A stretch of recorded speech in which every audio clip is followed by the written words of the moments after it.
12 terrifying archaeological discoveries. Inside caves that left scientists shocked and speechless.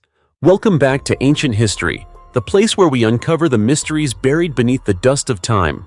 Dear friends, archaeology may sound dry at first, but in truth, it's a heart-pounding journey that rivals any adventure film. It's a field where every dig, every layer of earth peeled back, could reveal a priceless treasure trove of knowledge. But beyond knowledge and perseverance, archaeologists need something that no textbook can teach: the smile of Lady Luck. Many world-shaking discoveries haven't come from perfectly crafted scientific plans, but instead emerged in the most unexpected of circumstances. A misplaced shovel, a wrong turn, and suddenly, history begins to speak from places no one thought to look.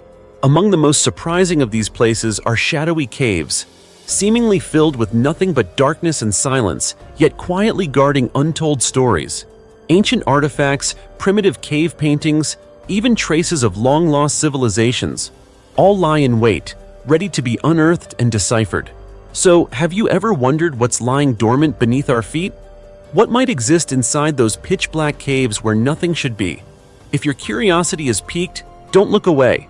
Join us as we light up the darkness, follow the trail of time, and seek answers to the mysteries that have been buried for millennia, starting right now. The glowing crystal skeleton in the 9-layered cave of hell. Have you ever imagined stepping into a deep, seemingly bottomless cave hidden in the dense jungles of Central America, where only a few faint rays of sunlight manage to pierce the darkness, and suddenly discovering human skeletons glittering in the shadows? Sounds like something out of a movie, right? But this is a completely true story, centered around a hauntingly named place, the Cave of Hell, located in the heart of Belize, a small country rich with ancient mysteries from the once glorious Maya civilization. The Cave of Hell, already spine-chilling by name, is a vast cave system with 9 main chambers, referred to by locals as the 9 layers of hell. The name evokes the ancient spiritual image of an underworld, and that comparison isn't far off. The deeper one ventures inside, the more they encounter archaeological findings that have shaken researchers to their core.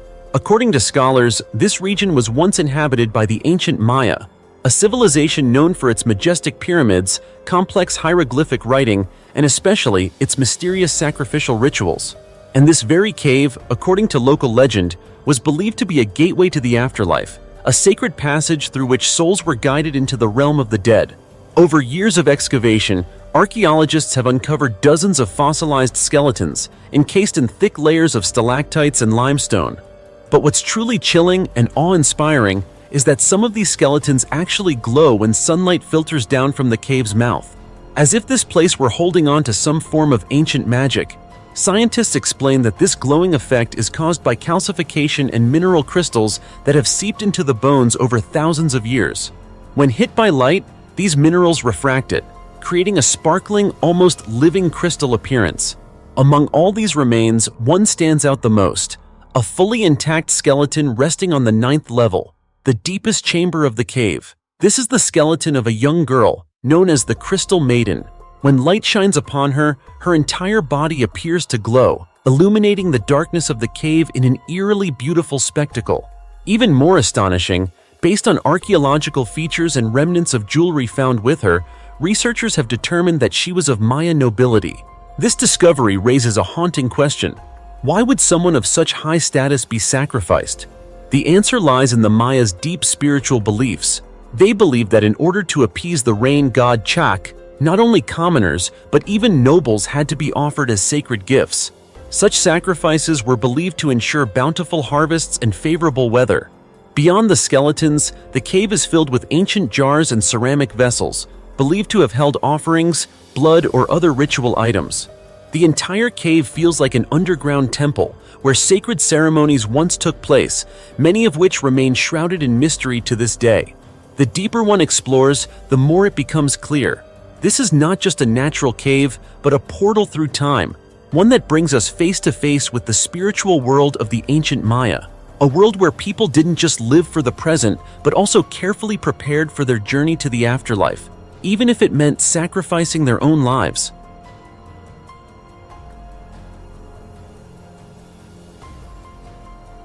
the 8,000-year-old skeleton in a submerged cave in Tulum. Hidden beneath the icy waters of a limestone cave system in Tulum, Mexico, a place seemingly ruled only by darkness and sediment, archaeologists made a discovery that stunned the scientific community: a human skeleton over 8,000 years old, lying silently underground for millennia. The story began on September 13th, when researcher Octavio Del Rio and diver Peter Brozier ventured into a submerged cave located along the Caribbean coast. Equipped with modern diving gear, they descended about 1,640 feet from the cave entrance and dove 26 feet into the frigid water. There, amidst thick layers of sediment, they came upon fragments of human bones, including a partially broken skull, embedded within ancient limestone formations. It was a scene both strange and haunting. Just imagine how many eras have passed since this body came to rest here. What brought this prehistoric person into such a dark, flooded chamber? Was it the result of an ancient ritual or a tragic accident during one of Earth's harsh climatic phases? Those questions remain unanswered. But what's certain is that this discovery provides an incredibly valuable clue about human life and migration during the final stages of the Ice Age. This is more than just an archaeological find. It serves as a wake-up call about the threats facing our past. Why? Because the cave where the skeleton was found lies dangerously close to the route of the Maya train, a massive 930-mile tourism railway project led by the Mexican government. Its goal is to connect resorts and archaeological sites throughout the Yucatan Peninsula. Do you see the irony? Just as an 8,000-year-old skeleton, representing an entire chapter of human history, has been unearthed, countless other heritage sites like it are under serious threat from modern development. And that's precisely why the exact location of this cave remains undisclosed, not only to prevent looting, but because of a very real fear that construction vibrations, overwhelming tourist traffic, or even small shifts in the surrounding ecosystem could destroy the delicate balance of this cave system, which has survived in fragile stillness for tens of thousands of years.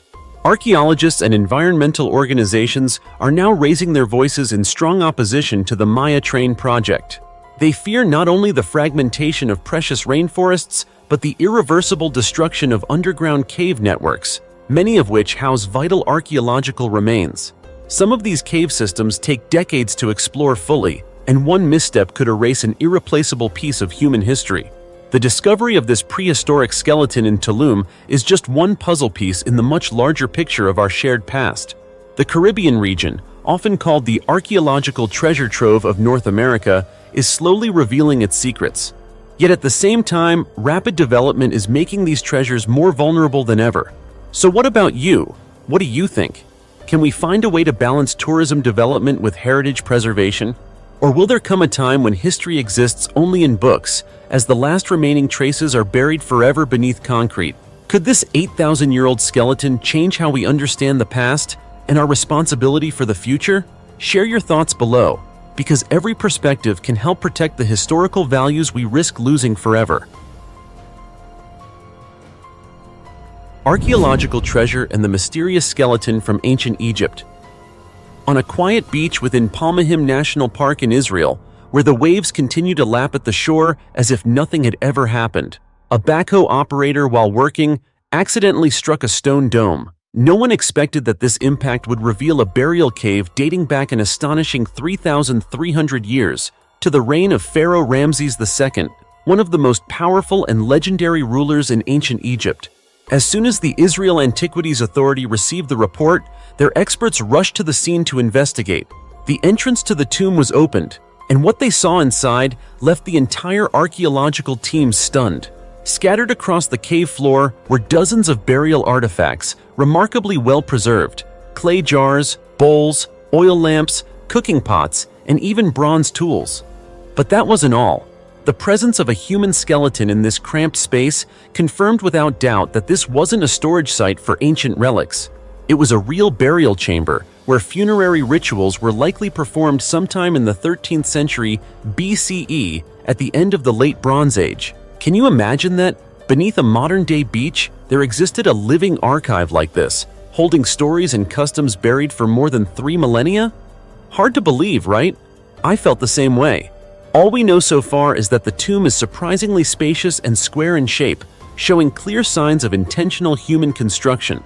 Based on the layout of the items, archaeologists believe this was likely the final resting place for a family or high-status lineage, rather than a single individual. There's another fascinating detail that makes this discovery even more remarkable: the diverse origins of the artifacts.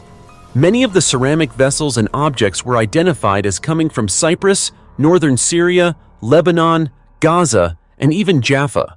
This indicates that maritime trade at the time was highly developed, and that this region once served as a key hub in the ancient international trade network. It's incredible to realize that more than 3,000 years ago, people here were not only living, but also trading goods and interacting with other civilizations across the Mediterranean. The objects left behind in the cave are like physical journals, chronicling the journey of a long-lost world. However, not everything was perfectly preserved. The skeleton found in the tomb was badly decomposed, making it extremely difficult to extract DNA to determine the person's sex, age, or cause of death. Because of this, scientists are now facing a major challenge: trying to decode who this person was, where they came from, and what might have happened to them in their final days.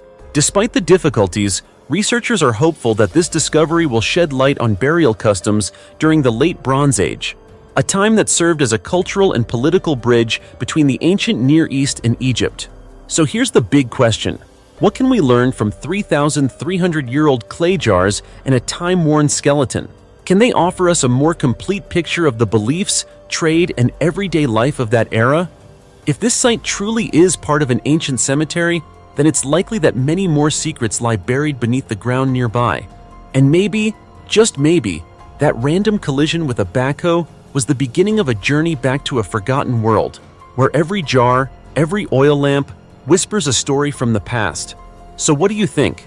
How many more stories lie silently beneath our feet, just waiting for a chance moment to be uncovered?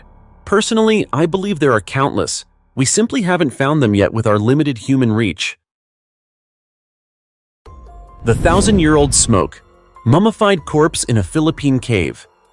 Deep within the rugged, windswept mountains of the Philippines, amid ancient limestone and dense jungle canopy, lies a mystery almost forgotten by time. It's not a treasure of gold or the ruins of a palace, but smoke-mummified corpses thousands of years old, a strange and sacred heritage of the Ibaloi people, an indigenous group with deep roots in the islands. Unlike the Egyptian mummies preserved with pine resin or salt, the Ibaloi developed a wholly different technique. They would smoke the bodies of the deceased for weeks. This was both a ritual and a scientific process passed down through generations. When completed, these mummies were referred to by a striking name: the fire mummies or smoke mummies. Archaeological records and modern studies suggest this practice began about 1,000 years ago, but ceased over 400 years ago. Even so, many limestone burial caves still preserve these fire mummies, where even tattoos on the arms and legs remain clearly visible, as if time never touched them. Can you imagine? A body laid to rest centuries ago, yet the cultural details, its clothing, posture, even sacred tattoo designs, are preserved exactly as they were. That's why people say these mummies are not merely remains, but portals into a once flourishing highland culture of the Philippines. And here's a remarkable fact. According to Daily Mail, there are as many as 80 sacred caves in the Philippines regarded as tomb repositories for these fire mummies. What's more, their exact locations are not commonly known. Only the elders of the Ibaloi community hold that secret, along with the smoke mummification technique, passed on as a family's esoteric tradition. So why did the Ibaloi mummify in this way? The answer is that it was more than preservation. It was a profound spiritual and religious practice. They believed only a smoke-purified body, bathed in sacred fire and placed in a natural cave, could grant the departed soul eternal rest under the guardianship of ancestors in the afterlife. Typically, the burial sites were high rock niches deep in the forest, chosen both for their sanctity and to shield against intrusion. Today, the smoke mummification ritual is no longer practiced, but the surviving mummies in these caves remain living testimony to the Ibaloi's unique belief system and culture. They tell the story of a people who lived in intimate connection with mountains, fire, and a sacred conviction that death is not an end, but a journey into another world.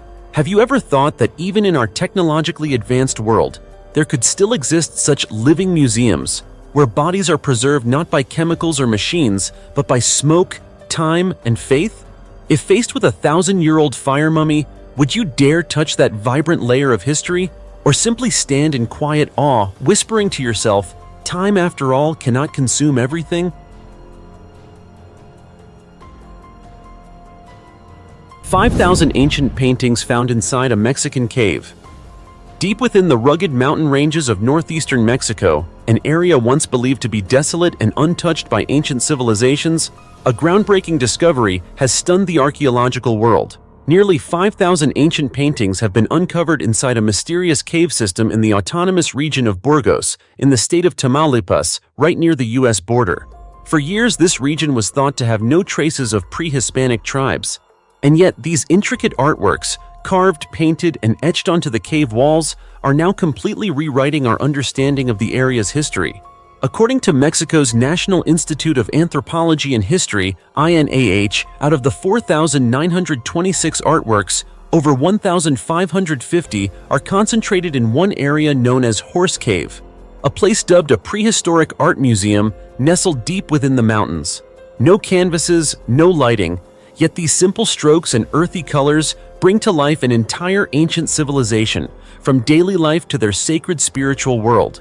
What makes these paintings especially remarkable is that they are not just random markings. They vividly depict the daily activities of early humans: deer hunting, fishing, gathering, and migrating in groups. Mixed among them are abstract symbols, astronomical motifs, and even imagery related to religious rituals, all of which reflect a highly developed spiritual life and sophisticated thinking among these ancient tribes. Though the exact age of the paintings is still being determined through radiocarbon dating, what's already been revealed is enough to open a whole new chapter in the search for Mexico's prehistoric past. Archaeologist Martha Garcia Sanchez from the University of Zacatecas passionately stated, "This discovery not only confirms the presence of pre-Hispanic tribes in Burgos, it challenges decades of established historical understanding." That's why it's fair to say these ancient paintings are not merely works of art. They are silent, powerful narratives of the communities that once thrived in these harsh and remote mountains. Tribes such as the Guajolotes, Iconoplos, and Pintos left unmistakable marks in each line and figure, revealing that they escaped Spanish colonial control for nearly 200 years, living in isolation and preserving a distinct and self-sustaining culture. That's not an exaggeration. Surrounded by wild nature without modern tools, they still managed to create a visual legacy so striking that it leaves the modern world in awe. Even more astonishing, these paintings have never been vandalized, never touched for thousands of years, making them a living testament to a civilization whose resilience is almost hard to believe. For archaeologists, this is a major breakthrough, but for the rest of us, those following the journey to uncover humanity's forgotten stories, it's a gateway to imagination and to an endless admiration for our ancestors, don't you think? A cup made from a human skull and the mystery of a 7,000-year-old treasure in a Spanish cave. A cup made from a human skull, discovered deep inside an ancient cave in Spain. It sounds like something straight out of a horror novel, but this is entirely real. And what's even more astonishing is that it's not just the cup. A chilling archaeological treasure trove dating back 7,000 years has just been uncovered by researchers from the University of Bern, Switzerland, and the University of Córdoba, Spain. The discovery site is Marmoles Cave, a remote location that holds a wealth of insight into how prehistoric people viewed life and death. There, archaeologists found 12 ancient burials, containing the remains of 7 adults and 5 children. But it's the cup made from a human skull that has drawn the most attention. Microscopic analysis shows the skull had been intentionally processed, broken along specific lines, then carefully cleaned of flesh and soft tissue. The inside surface even shows traces of having held liquid. Was it a ceremonial vessel, or just a utilitarian item? That question remains unanswered. But one thing is clear: it reveals how ancient people repurposed the remains of their own kind, not out of savagery, but likely due to religious, spiritual, or deep-rooted cultural traditions. And it doesn't stop there. Other bones in the cave show signs of being scraped for flesh, split for marrow, and in some cases cracked open, possibly to access the inner parts. These findings raise the possibility that cannibalistic practices may have occurred in Marmoles Cave. This might sound disturbing, but let's not rush to judgment. In prehistoric times, the use of human remains could have held sacred meaning, rather than being seen as a crime as we might interpret it today. Supporting this idea, several bone fragments found in the cave were carefully shaped and polished, possibly used as tools, weapons, or even ritual offerings. The cut marks and fractures were deliberate and systematic, indicating that people of that era had a symbolic and structured way of making use of every part of the deceased. To this day, scientists have not determined why these individuals were treated this way after death. Were they victims of conflict? Were they sacrificed in religious ceremonies? Or was it part of a cultural tradition to honor and remember ancestors? So far, all we have are theories. But one thing is certain: ancient societies on the Iberian Peninsula, what is now Spain, held complex beliefs about death and the afterlife. So what do you think? Knowing that 7,000 years ago, communities might have gathered around fires, passing around a cup made from a skull, perhaps to drink from it or to perform a mystical rite? As for me, I see this discovery not just as a major archaeological breakthrough, but as a powerful new lens through which we can better understand how ancient people viewed the cycle of life and death. Instead of seeing death as an end, they may have seen it as a continuation, where the body of the deceased was transformed into an object, a tool, or a medium of connection with the divine or with ancestors. Human bones and ancient mummification rituals in Scotland's 3,000-year-old Cave of the Dead. Hidden among the steep cliffs and treacherous terrain along the northeastern coast of Scotland lies one of the most haunting archaeological discoveries in recent years. Covesea Cave, long forgotten for millennia, is now known by a chilling name: the Cave of Human Bones. Few would have guessed that behind the rugged beauty near Inverness was a site concealing an ancient secret, one tied to early mummification rituals and mysterious spiritual beliefs. And do you know what archaeologists found when they first entered the Covesea cave system? They didn't just uncover human bones scattered across the cold stone floor. They also came face to face with the first evidence that ancient people performed complex burial rites right here. Of course, the journey was anything but easy. The paths leading to the cave are steep, moss-covered cliffs, constantly battered by harsh coastal winds.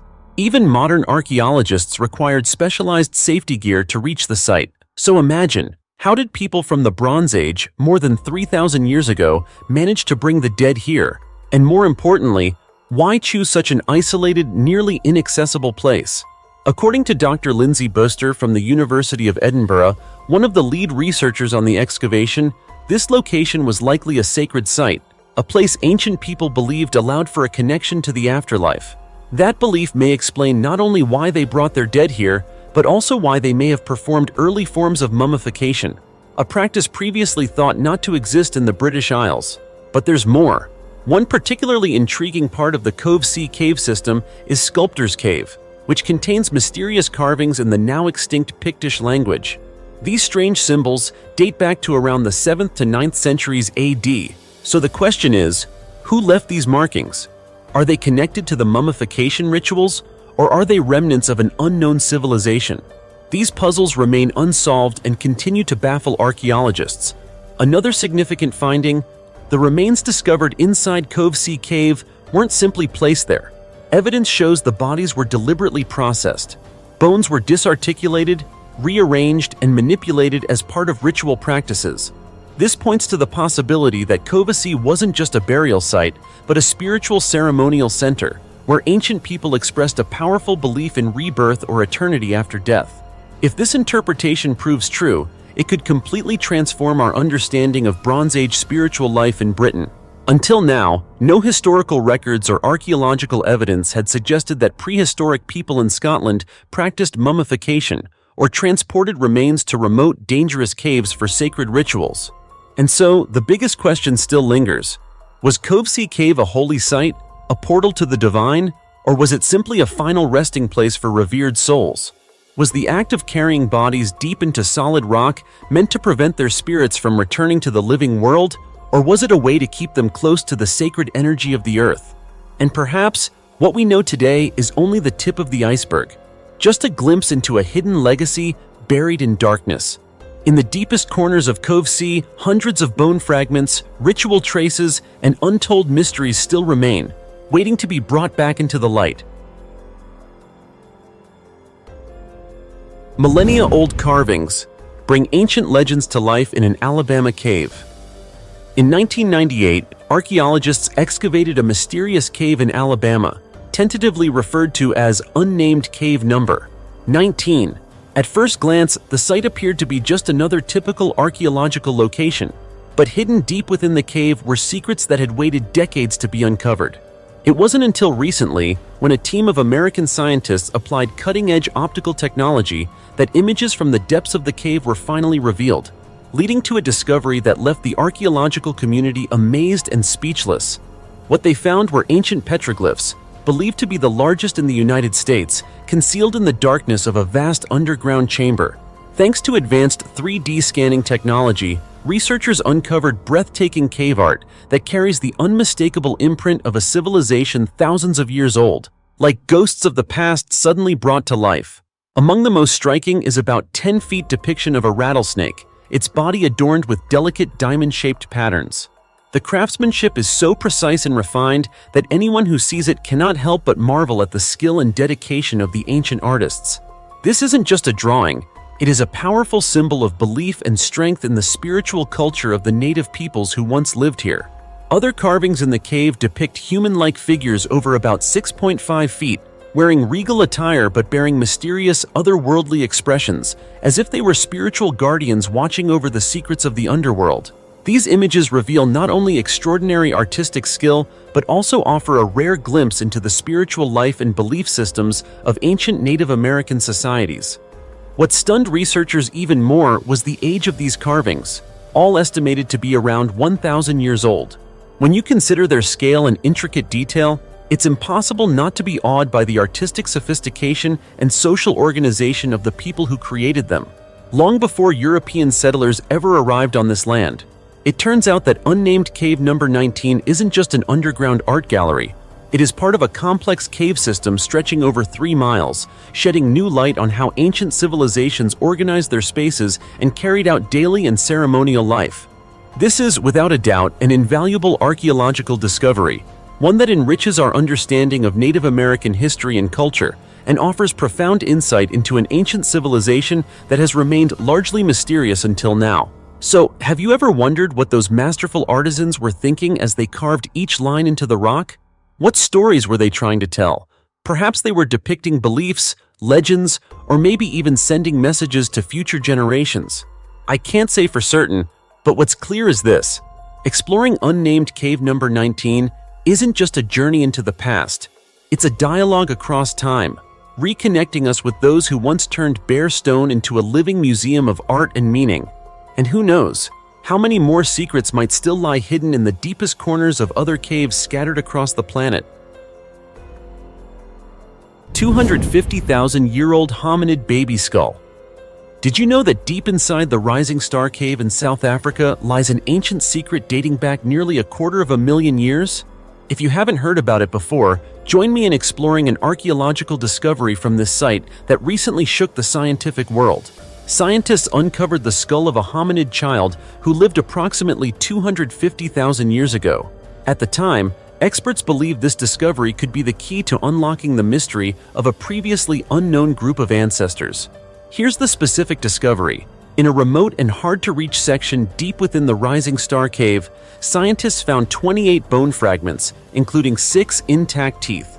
Immediately, the research team at the University of the Witwatersrand, South Africa, pieced these tiny fragments together and revealed the skull of a child estimated to be between 4 and 6 years old. This skull shows a fascinating blend of traits, some resembling modern humans and others more primitive, leading us to ask, who exactly was this child? Even Professor Guy Berger, a member of the research team, expressed astonishment at the excavation site. The location was so deep and inaccessible within the cave that no one could understand how a human-like child could have ended up there.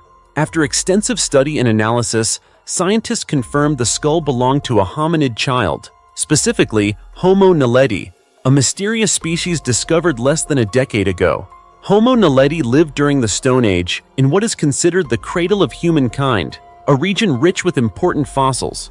Lee Berger, who led the project, emphasized, "The real mystery lies in why the child was found there, deep within this cave, dating back between 200,000 and 300,000 years ago." Interestingly, Researchers have not yet determined the sex of the remains, but the preservation is remarkable. Both baby teeth and emerging adult teeth were intact, a rare find, considering children's bones are usually too fragile to survive hundreds of thousands of years. Before this discovery, over 1,500 fossil fragments from about 15 Homo naledi individuals had already been excavated in the area. These specimens show hands, wrists, and feet similar to those of modern humans or Neanderthals, while also retaining very primitive traits of early southern African apes, especially in the upper body and the small brain size. According to CNN and many scientists, Homo naledi presents a strange blend of ancient and modern features. Their brains were only about the size of a small orange, yet their hands resembled modern humans, with curved fingers indicating excellent climbing and effective tool use. This raises a major question. Could Homo naledi have been primitive in appearance, but also possessed relatively advanced intelligence and skills? Another intriguing fact is that Homo naledi existed alongside Homo sapiens for roughly 100,000 years. They appeared about 335,000 years ago, nearly coinciding with the emergence of modern human ancestors. However, unlike Homo sapiens, Homo naledi went extinct around 236,000 years ago, and so far, there's no evidence they ever met, lived with, or interbred with us. Because the initial fossil fragments were small and incomplete, Homo naledi was once called a ghost species, with little clarity about their appearance or lifestyle. But now, with the discovery of this baby's skull deep in the cave, we have a clearer picture of a lost relative in the Homo family, opening an exciting new chapter in the story of human evolution. The Vikings' rare artifact. Hoard used to prevent the apocalypse in Surtshellar Cave. Have you ever imagined a treasure trove that not only holds great material value, but also serves as the key to unlocking an ancient mystery tied to the beliefs and survival of a powerful civilization? Recently, archaeologists in Iceland uncovered an incredibly rare collection of artifacts over 1,000 years old, hidden deep inside Surtshellar Cave, one of the lava tube caves formed by molten lava from a volcano that erupted nearly 1,100 years ago and has long been dormant. What makes this discovery especially captivating is not just the precious artifacts themselves, but also a strange boat-shaped rock formation deep inside the cave. Scientists believe this was where the Vikings conducted sacrificial rituals intended to prevent a disaster they feared, a prophesied apocalypse known as Ragnarok. According to Norse mythology, Ragnarok is a catastrophic event where the world will be consumed by fire, and most living beings on Earth will be destroyed. The massive volcanic eruption that shook Iceland at the time alarmed the Vikings, who were new settlers on this cold island, filling them with fear and uncertainty.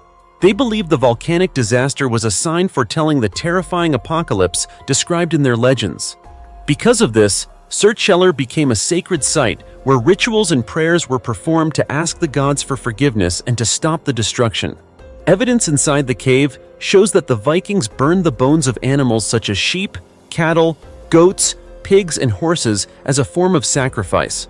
Although there is no direct proof that these rituals were meant to appease the gods, the connection between the cultural practices and the natural circumstances clearly provides an important piece of the puzzle. Additionally, archaeologists were astonished to find 63 strings of beads made from very rare minerals. These beads originated from the Middle East, a region thousands of miles away from northern Europe, where such minerals are much more common than in Iceland. This discovery reveals a complex and extensive trade network the Vikings may have established, transporting these precious items all the way to distant Iceland. Yet the biggest question remains unanswered. Why were these valuable bead strings found inside Surtshellar Cave? What was their true role in Viking rituals or daily life? Were they offerings, symbols of power, or spiritual protections against disaster? All of these questions remain mysteries waiting to be solved. But the story of the Viking treasure in Surtshellar is not just a journey into ancient artifacts, it's also a journey into the beliefs and fears of people facing harsh natural upheavals. The traces and relics left behind offer a window into the Viking world. Fierce warriors, but also deeply spiritual individuals concerned with their fate.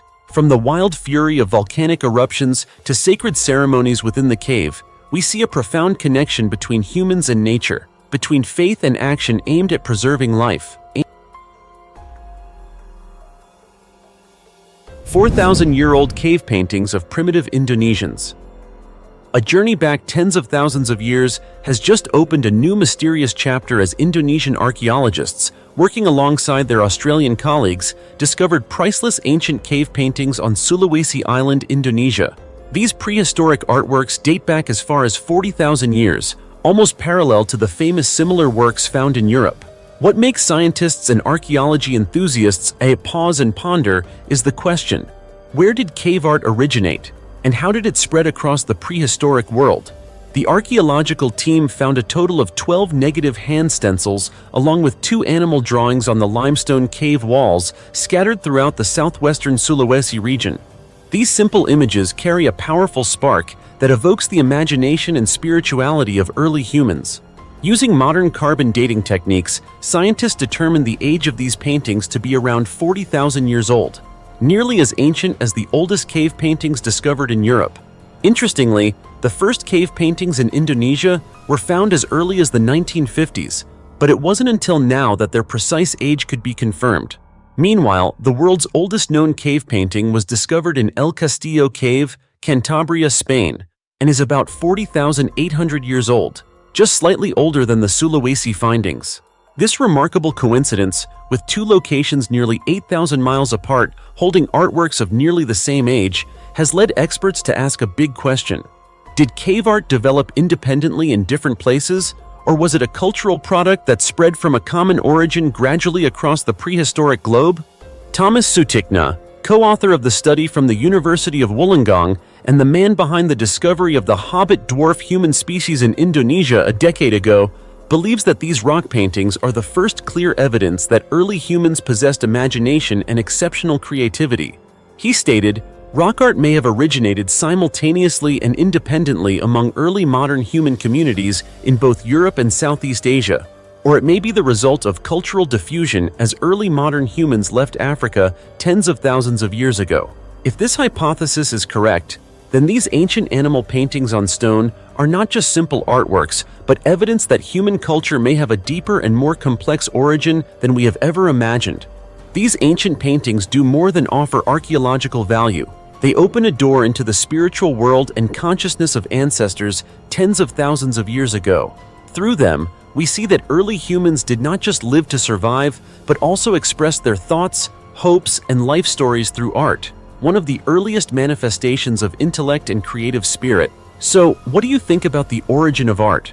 Did it emerge simultaneously in many places worldwide, or was it a cultural flame passed from generation to generation?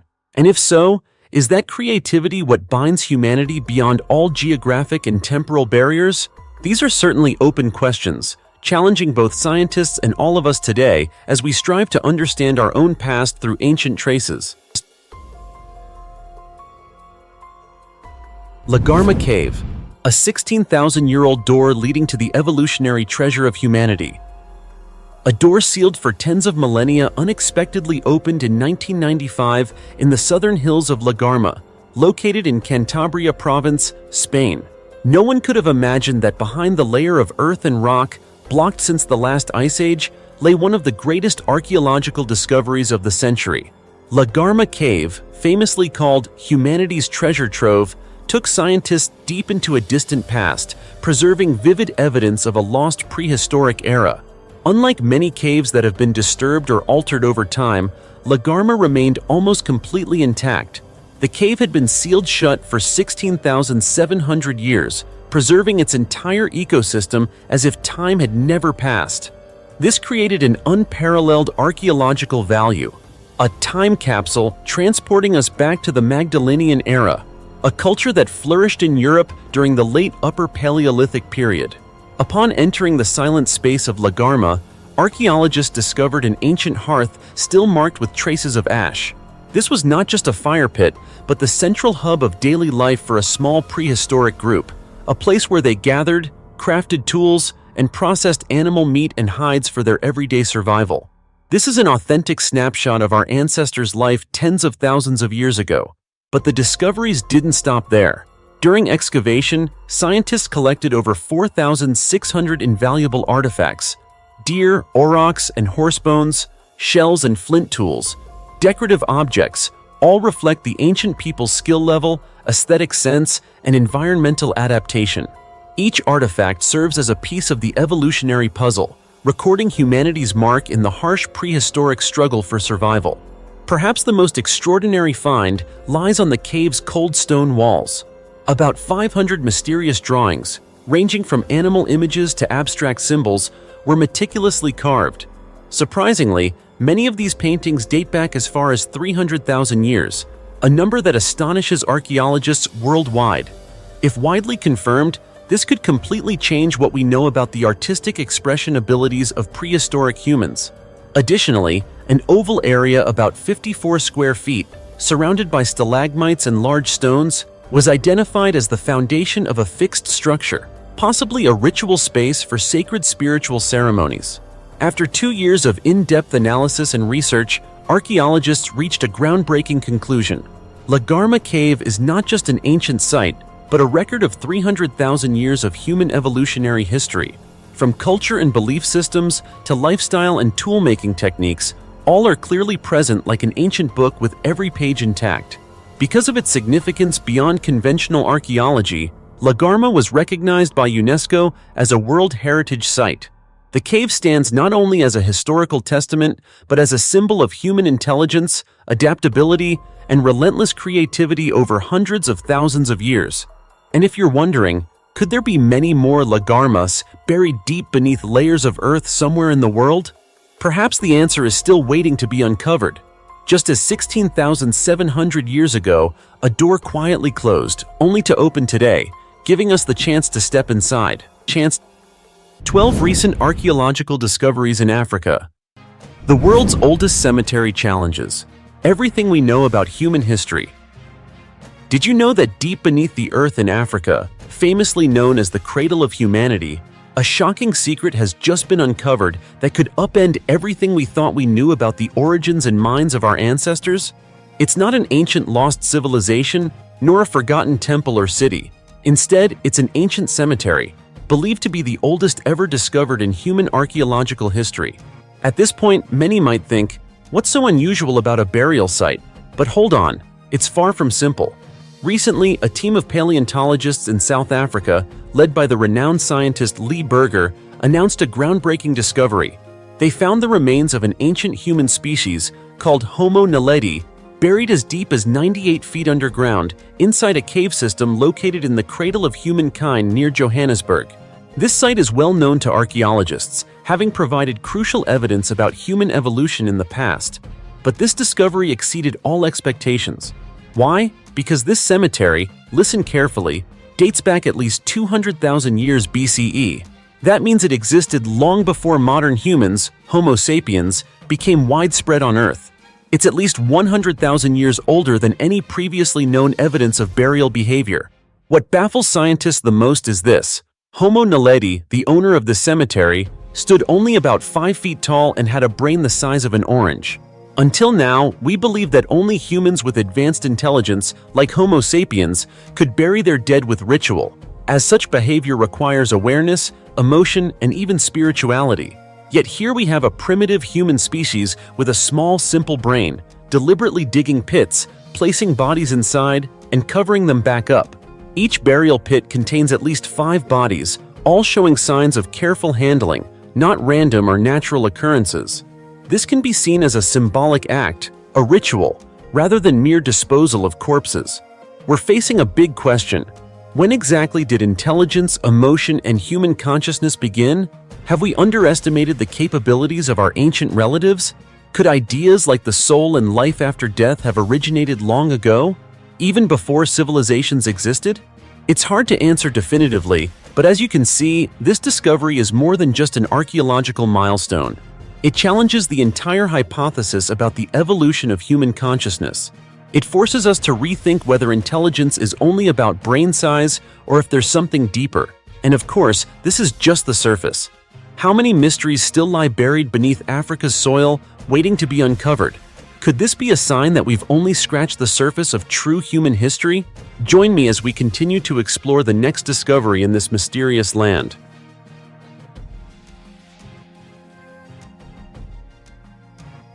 3 million-year-old stone tools. revealing the first steps in humanity's evolutionary journey.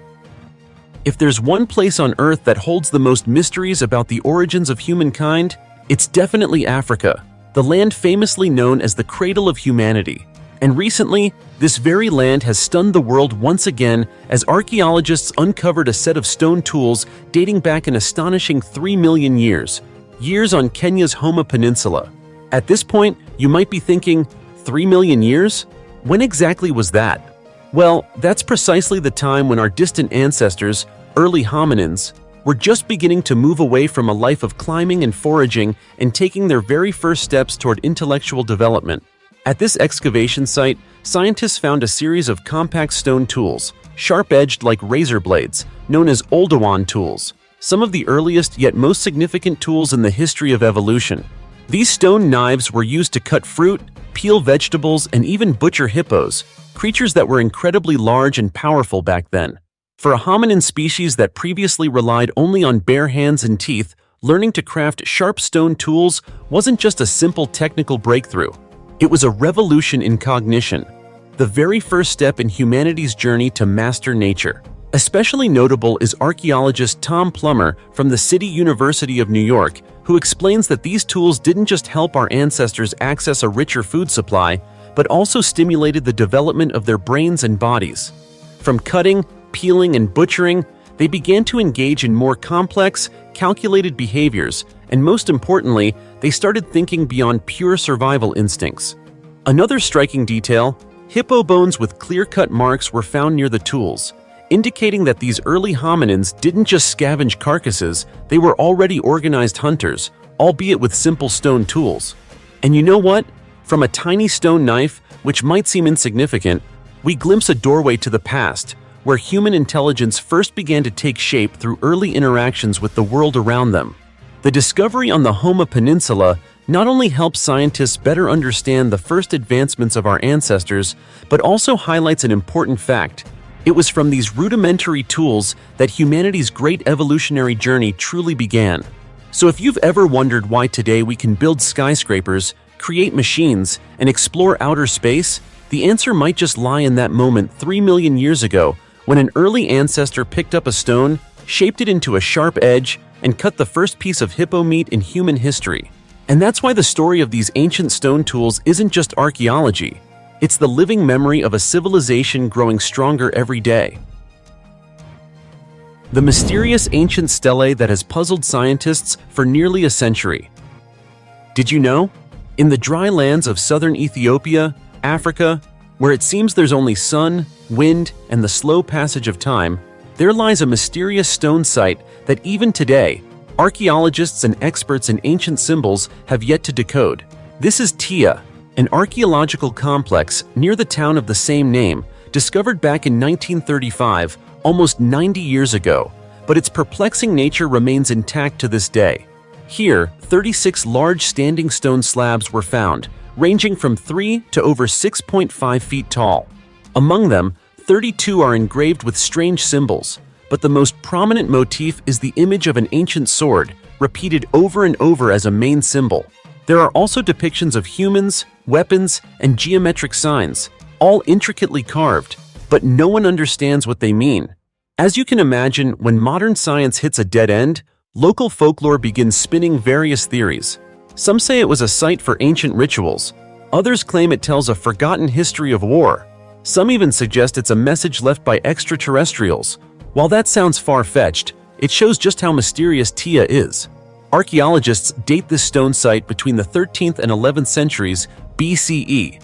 That means it has stood for over 3,000 years, long before many great civilizations like Rome or the Inca Empire. Interestingly, there's plenty of evidence that Tia might have once been an ancient cemetery connected to prehistoric warriors of East Africa. The sword image, traditionally a symbol of power and combat, is believed to honor those who fell in battle. But that's not all. Near this area, scientists also discovered some human remains dating back to the 14th century CE, thousands of years later than the stones. These people were not the creators of the stele, but likely used the area as a military camp, resting place, or ritual ground during prolonged conflicts. This layering of history makes Tia much more than a simple site. It's a multi-layered ancient story long forgotten. From a cultural and artistic perspective, the standing stones at Tia are more than grave markers. They carry the distinct imprint of a once flourishing civilization with a unique and sophisticated visual language.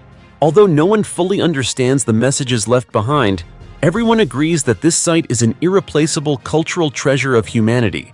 Because of its immense historical and archaeological value, Tia has been recognized by UNESCO as a World Heritage Site, becoming one of Africa's most important archaeological symbols. It not only sparks curiosity, but also raises hope that one day we might decode the silent language carved into each stone. So, who created these stelae? Why did they carve such strange symbols? And what is the true message?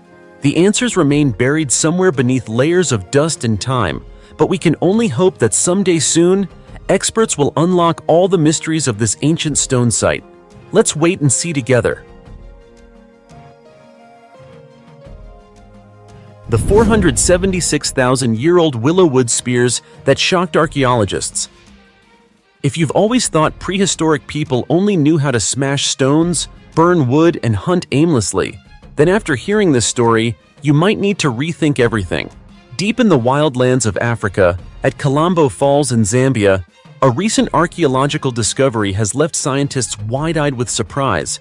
Not human bones nor stone tools, but two willow wood spears dating back an astonishing 476,000 years. Yes, you heard that right.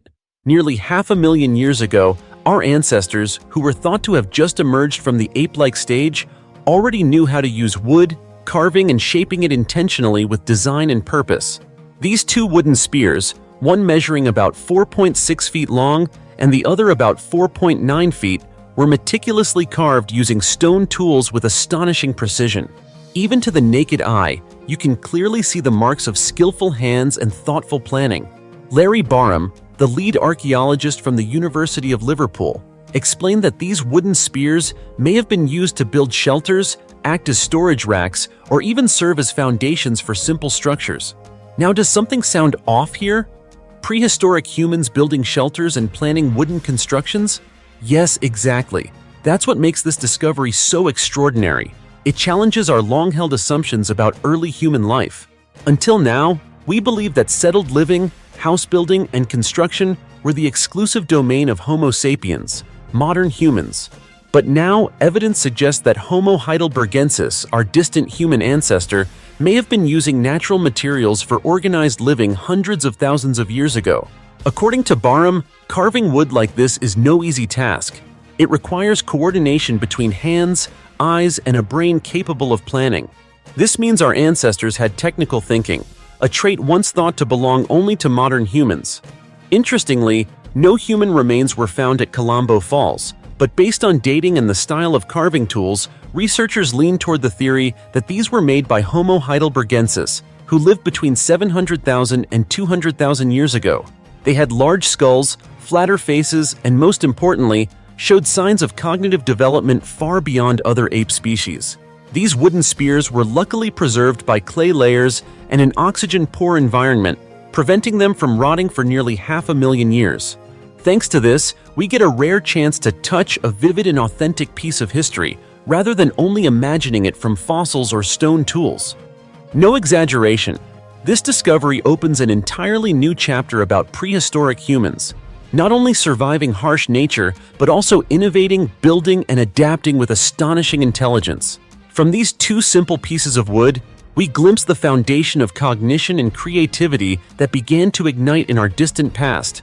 And once again, Africa proves itself not just as the cradle of humanity, but as the keeper of the greatest stories in our evolutionary journey. The Forgotten City, deep in the forest, no one knows it ever existed. Deep within the dense Arabuko-Sokoke forest on Kenya's northern coast in Africa, an area seemingly filled only with the sounds of birds and thick foliage, there lies something no one expected. A vast ancient city that was once the thriving center of an entire civilization. Its name is Gedi, a name both familiar and mysterious. Although it was discovered long ago, it remains a baffling puzzle for archaeologists worldwide. Gedi is not a small village hidden in the forest. On the contrary, The ruins show that it was once a bustling city, home to around 2,500 residents during the 13th century. What remains today is astonishing. Sturdy houses, castles, mosques, tombs, cemeteries, large road networks, and even warehouses, all spread across more than 7 square miles. This scale is impressive for any medieval African city. But here's where the mystery begins. Despite being such a significant commercial, cultural, and political hub, Gedi is not recorded in any historical documents. It's absent from local historical books, missing in the archives of Arab or Persian traders, and even the Portuguese, who reached Malindi early on, never mentioned Gedi in their travel logs. Even more puzzling, this place is not preserved in any oral folk stories, despite the Swahili people's rich tradition of storytelling. So how could such a developed city vanish without a trace from history? Archaeologists have searched for clues to answer this question. What they found only deepened the mystery. The people of Gedi disappeared entirely around the 17th century, leaving no evidence of war, disease, or natural disaster, common causes of mass migration. No human remains, no ruins from destruction, no signs of devastation. Just a perfectly preserved city left to time, moss, and the forest winds wearing it down over the centuries. Some local residents believe Gedi is cursed, that it was once the domain of evil spirits, which is why the entire city was mysteriously abandoned. Folklore says a curse forced the inhabitants to leave quietly, leaving behind a ruined city as a warning to future generations. If you look closer, there's another paradox. Why was such a major trading center located deep inside a forest, far from the coastline, and not near any main trade routes? This only makes researchers believe Gedi may have played a special role, either as a secret settlement or a stopover for an elite community that history forgot. Today, Gedi is recognized as one of Kenya's most important archaeological heritage sites, but its mysteries remain unsolved. Despite dozens of excavations, analyses, and restorations, the truth about why this city was forgotten, and especially why its people suddenly vanished, still lies somewhere deep in the forest or lost in the shadows of time. So, what do you think happened to Gedi? Is there some unknown force at work that we have yet to discover? Leave your guesses in the comments. Who knows? Maybe your boldest theories could be the key to unlocking a history buried for over 700 years. It's certainly possible. The treasure ship and over 100 mysterious elephant tusks. Did you know that just off the coast of Namibia, hidden beneath the sea for nearly 500 years, lies a treasure trove recently discovered that reveals fascinating stories about African trade and wildlife? Here's how it happened. On an ordinary day, a group of miners off Namibia's coast stumbled upon the wreck of the Bom Jesus, a Portuguese ship that sank in 1533 during its voyage from Europe to India. But the surprise wasn't just the ship itself, it was what was inside. Hundreds of precious items, including over 100 African elephant tusks. At this point, you might think these tusks were just ordinary trade goods, right? But no, their value goes far beyond that. After careful study, archaeologists and biologists discovered that these tusks came from the African forest elephant, Loxodonta cyclotis, not the savanna elephant as many had assumed. This is a major finding because the forest elephant population has either vanished or dramatically declined due to poaching and habitat loss. Curious how these tusks remained almost perfectly preserved underwater for centuries? The secret lies in the shipwreck itself. When the Bom Jesus sank, the copper and lead sheathing around the tusks dragged them down deep, forming a natural protective layer that prevented decay and erosion from the ocean environment. Moreover, the cold ocean currents in the area helped preserve the DNA inside the tusks exceptionally well. Thanks to these perfect conditions, scientists successfully extracted DNA from 44 of the tusks. The results showed they came from at least 17 different forest elephant herds spread across West Africa. This not only sheds light on the biodiversity of the past, but also paints a vivid picture of the complex elephant ivory trade network during the 16th century. Even more fascinating, carbon and nitrogen isotope analysis of the tusks revealed a surprising truth. These elephants didn't just live in dense forests, they also roamed grasslands. This challenges previous beliefs that forest elephants exclusively inhabited tropical rainforests.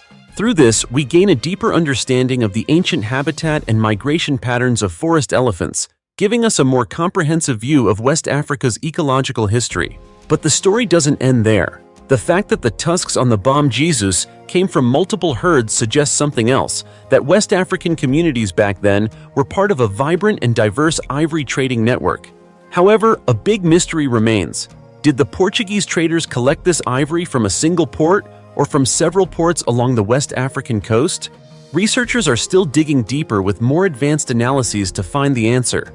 Either way, through the story of the Bom Jesus and its treasure of elephant tusks, we don't just get to admire priceless artifacts, we also expand our understanding of trade history, ecology, and the life of African forest elephants nearly 500 years ago. Who would have thought that a shipwreck on the ocean floor could tell us so many mysterious and valuable stories? This is a testament to the power of science and curiosity, connecting our past with the present in the most vivid and surprising ways. 230-million-year-old dinosaur fossil discovered for the first time in Zimbabwe. If you could take a journey back in time, which era would you choose? Some might pick ancient Egypt, others might be curious about the Roman era, but if you're a dinosaur fan, you'd want to stop about 230 million years ago. Because at that very time, a small yet fascinating creature roamed what is now Zimbabwe, and recently, scientists successfully excavated its nearly complete fossil skeleton. This dinosaur has a rather unusual name, Embark rothi. The name is a combination of Embark district, where the fossil was found, and Michael Rath, the paleontologist who first reported prehistoric sites in the area. But don't let the long name overwhelm you. The real excitement lies in this little creature itself. Embark rothi was only about 3 feet tall and weighed around 66 pounds, roughly the size of a large dog today. But don't underestimate it. This dinosaur had a lean body, a long tail, and moved quickly on 2 legs. Its small head with a flexible beak suggested it was an omnivore. Insects, young leaves, soft branches, nothing was off the menu for this adaptable generalist eater. Its diverse diet shows it was extremely capable of surviving in the harsh climate and environment of the late Triassic period. In fact, Christopher Griffin, the lead author of the study, currently at Yale University, called this discovery a major breakthrough in paleontology. And that's no exaggeration. Dinosaur fossils from 230 million years ago are extremely rare, especially in Africa. Until now, fossils of this age had only been found scattered across South America and India. This discovery opens up a fascinating hypothesis. Could it be that today's continents were once a single massive landmass, known as Pangaea? Embark rothi, found in Zimbabwe, is a crucial piece of evidence supporting that theory. It shares clear similarities with ancient dinosaurs discovered in Brazil and Argentina. This shows that early dinosaurs were not confined to one geographic region, but roamed across an undivided world. Moreover, the Embark rothi fossil helps fill a major gap in the archaeological record, which has long lacked evidence of early dinosaur species. It's like the final bone needed to complete the picture of the dawn of the dinosaur era, the time when giant creatures gradually came to dominate the Earth. And if you're a lover of exploration and ancient mysteries, here's some good news. The nearly complete Embark rothi skeleton is now on display at the Zimbabwe Natural History Museum in Bulawayo. It's a place that not only preserves fossils, but also safeguards the story of millions of years of life's evolution. If you get the chance, it's definitely worth a visit. 2,000-year-old tomb of the Axomite princess. In the legendary lands of Ethiopia, once the bustling center of an ancient empire called Aksum, archaeologists have made a discovery that has stunned the world. It's not a treasure of gold or a grand temple, but the 2,000-year-old tomb of a woman known as the Sleeping Princess of the Forest. And this time, it's not a fairy tale, but real life. When the tomb was opened, the scene inside left everyone speechless. The skeleton of a woman lay gently on her side, hands gracefully supporting her chin, as if dreaming through a 1,000-year sleep. The strange thing was her eyes, at the time of burial, still seemed to gaze directly at a Roman bronze mirror, a luxury item extremely rare in Africa during that era. It's believed she was a very special woman, possibly royalty, nobility, or a powerful figure in ancient Aksum society. Louise Schofield, former head of the British Museum and a direct participant in the excavation, said the woman was buried with countless exquisite jewelry, cosmetics, and beauty tools. From the bronze ring on her hand to the luxurious beaded belt and a necklace made of thousands of colorful beads, these all clearly indicated she was no ordinary person. This tomb was discovered in the ancient city of Aksum during a 6-week excavation. What made archaeologists even more amazed were the artifacts found alongside the skeleton. From a remarkably well-preserved Roman glass perfume bottle to 2 intact drinking cups, one designed to catch the deceased's last tear, a detail both heartbreaking and profoundly moving. That wasn't all. They also found a clay jar, believed to have held food and water for the dead on their journey to the afterlife. These details provide incredibly important clues for studying the ancient people's eating habits and burial rituals, parts of history rarely documented. One can say the story of the Axomite princess not only brings to life the image of a noble woman, but also opens new hypotheses about ancient trade. The items bearing Roman cultural marks, from the bronze mirror to the crafted glass, show that the Romans traded with the Axomite kingdom much earlier than previously thought by scholars. This further confirms Aksum's role as a vital trade center linking Africa, Asia, and Europe in ancient times. Aksum was not only a prosperous kingdom, but also a land of legends, from the legendary Queen of Sheba to mysterious underground heritage sites yet to be fully explored. Aksum's golden age lasted from the 1st to the 9th century, dominating the Red Sea coast and serving as a trade hub from the Gulf of Aden to the seas of modern-day Somalia. The discovery of the sleeping princess in Aksum today feels like a whisper from the past, telling future generations about a brilliant era where women were not just beautiful figures, but symbols of power, beauty, and connections between civilizations.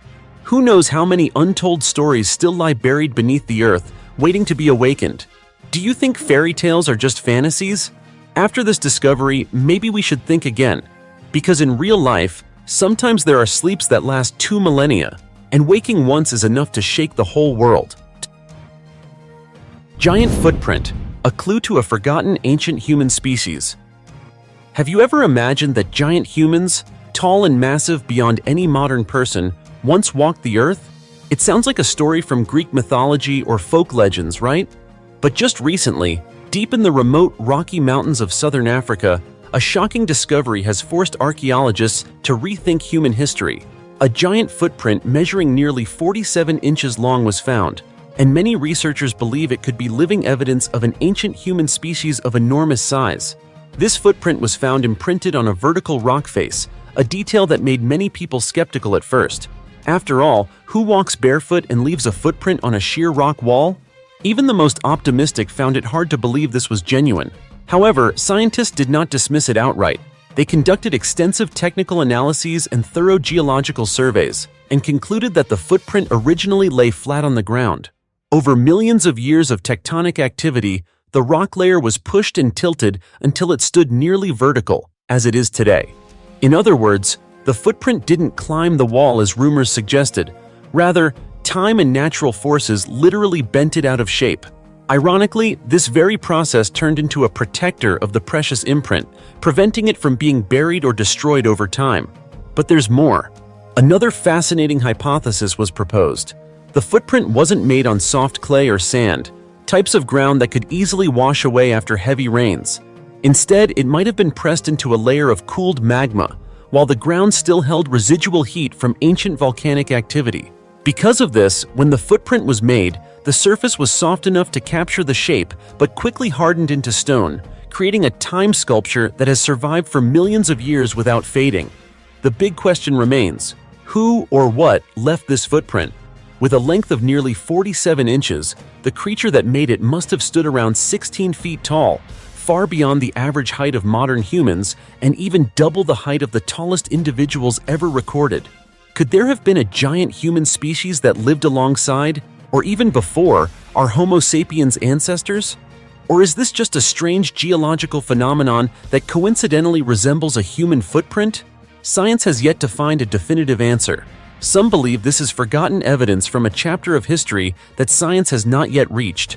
Others urge caution, saying more interdisciplinary research is needed, from paleontology and geology to archaeological anthropology, to truly understand what happened in this remote part of Africa. But whether you believe in legends or simply love the mysteries of the past, it's hard to deny that this footprint opens a new door, a door leading to a time not found in textbooks where enormous, powerful creatures may have roamed completely beyond our current understanding. What do you think? Is this a message from a forgotten ancient era, or just a playful trick of nature? Who knows? Maybe millions of years from now, the footprints we leave today will become mysteries future generations will struggle to explain. 444-million-year-old fossil preserves muscles, organs as if it died yesterday. If there's something so ancient that it surpasses imagination, it's Sioux, a 444-million-year-old fossil recently unearthed in South Africa. It sounds like science fiction, but this is a real discovery, so extraordinary that it has shaken the field of paleontology to its core. The story began on May 15th, when a team of scientists excavating ancient sediment at Soom Shale, a low-oxygen rock formation about 250 miles from Cape Town, unexpectedly discovered a bizarre creature. It had no head, no legs, no shell, yet nearly perfect soft tissue preservation. They named it Kurbos Susane, nicknamed Sioux, as if greeting an old friend after nearly 500 million years resting underground. A small, soft-bodied creature that lived over 444 million years ago, nearly 200 million years before the dinosaurs, that still retains the shape of muscles, tendons, and even internal organs. In fact, many ancient Egyptian mummies aren't this well preserved. According to Professor Sarah Gabbett from the University of Leicester, who led the research team, Sioux is a biological treasure. Though its head and legs are gone, what remains is a miracle of time. Normally, after death, soft tissue decomposes rapidly, vanishing in just a few days, leaving only bones or hard shells to fossilize. Yet with Sioux, death became preservation. Why? The answer lies in the unusual geological conditions where it was found.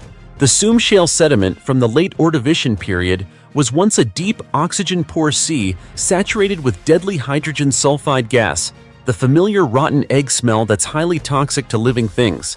This deadly environment was the perfect preservative, halting soft tissue decay and creating what scientists call biological mummification. In other words, Sioux is a genuine pre-dinosaur mummy. What's bittersweet is that to date, Sioux remains the only specimen ever discovered. No other similar fossils have been found. This mystery raises questions. Is Sioux a completely separate branch on the tree of life? Or an ancient ancestor of modern arthropods like insects, shrimp, and crabs? Its body structure suggests it may belong to the segmented animal group, but scientists don't rule out that it could represent a totally new species, a lost evolutionary branch with no other fossil traces except this miraculous specimen. Another remarkable fact is that Sioux lived during one of Earth's 5 great mass extinctions. It's estimated that about 85% of living species were wiped out by drastic climate change and intense glaciation at that time. Perhaps Sioux survived part of this cataclysm, but ultimately succumbed to harsh conditions. Yet miraculously, its death marked a new beginning for modern science. It reminds us that every layer of rock beneath our feet may hold secrets from millions of years of history, and sometimes just one missing piece like this can rewrite part of life's story on Earth. So, what about you? What do you think if there are many more Sioux out there waiting to be discovered? Could it be that we've only scratched the surface of a vast historical ocean? Leave your thoughts below. Who knows, maybe you'll help solve this unfinished story. 500-year-old shipwreck of explorer Vasco da Gama? Beneath the clear blue waves off the coast of Kenya, where sunlight filters through crystal-clear water, lies a secret that has rested undisturbed for half a millennium. A centuries-old shipwreck gradually emerging, possibly a clue to one of the most famous voyages in maritime history. Just about 1,600 feet from shore, at a depth of roughly 20 feet near the town of Malindi, archaeologists discovered an ancient ship encrusted with time and coral. From above, all that can be seen are cracked wooden fragments, some corroded copper ingots, and scattered pieces of ivory in the sand. But when pieced together, they tell a fascinating 16th century story. The tale of Vasco da Gama and the ship named São Jorge. If you've studied history, the name Vasco da Gama is likely familiar. He was the man who opened the first sea route from Europe to India around the Cape of Good Hope, turning Portugal into the most powerful maritime empire of its time. Yet few know that his final voyage in 1524 ended in tragedy when he died shortly after arriving in Goa. And part of that journey may still rest quietly on the floor of the Indian Ocean to this day. Under the direction of maritime archaeologist Felipe Castro from the University of Coimbra, the research team surveyed a coral reef stretching more than 15.5 miles from Malindi to Ras Ngomeni. They excavated 2 large trenches at a suspected shipwreck site, recovering the bow and wooden frame of the vessel. What makes this discovery even more compelling are the accompanying artifacts, copper and ivory, both common trade goods in the 16th century Indian Ocean commerce network, bolstering the hypothesis that this is indeed the remains of the São Jorge. Now, imagine you're a diver, slowly descending into the ocean depths. Amid colorful coral reefs, you spot a timber beam, a rusted piece of metal. Then, like a puzzle coming together, you realize you're standing among the ruins of a legendary ship. That mix of excitement and awe is exactly what drives archaeologists to dive day and night, chasing echoes from the past. So, what was Vasco da Gama doing off the coast of Kenya? The answer lies in his final mission. In 1524, King João III sent him back to India to restore colonial order. But less than a few months after arriving in Goa, he died, most likely from malaria. Among the escort ships was the São Jorge, which, according to records, sank near the East African coast, the very site now under excavation. If confirmed, this would be the oldest European shipwreck ever found in the Indian Ocean, a groundbreaking discovery. Cesar Beta, the archaeologist who first located the wreck in 2013, continues collecting samples and conducting analyses to verify its identity. The Kenyan government is even planning to turn the area into an underwater museum where visitors can dive and witness this submerged heritage firsthand. Though many questions remain unanswered, one thing is certain: Vasco da Gama's story isn't over. The fragments lying beneath the sea may be the final key to understanding the age of discovery. Humanity's thirst to cross oceans, expand horizons, and accept death in exchange for knowledge. What about you? If given the chance, would you dare to dive into the depths off Kenya's coast and touch history with your own hands? Ancient rock murals carved on hot stones in the Sahara Desert. In a place dominated by relentless sun, wind, and dust, where it seems nothing could survive, deep in the heart of the arid Sahara Desert lies an incredibly precious archaeological treasure. Ancient murals depicting a very different Sahara, one that was once a lush green savanna filled with forest elephants, crocodiles, and gentle rivers.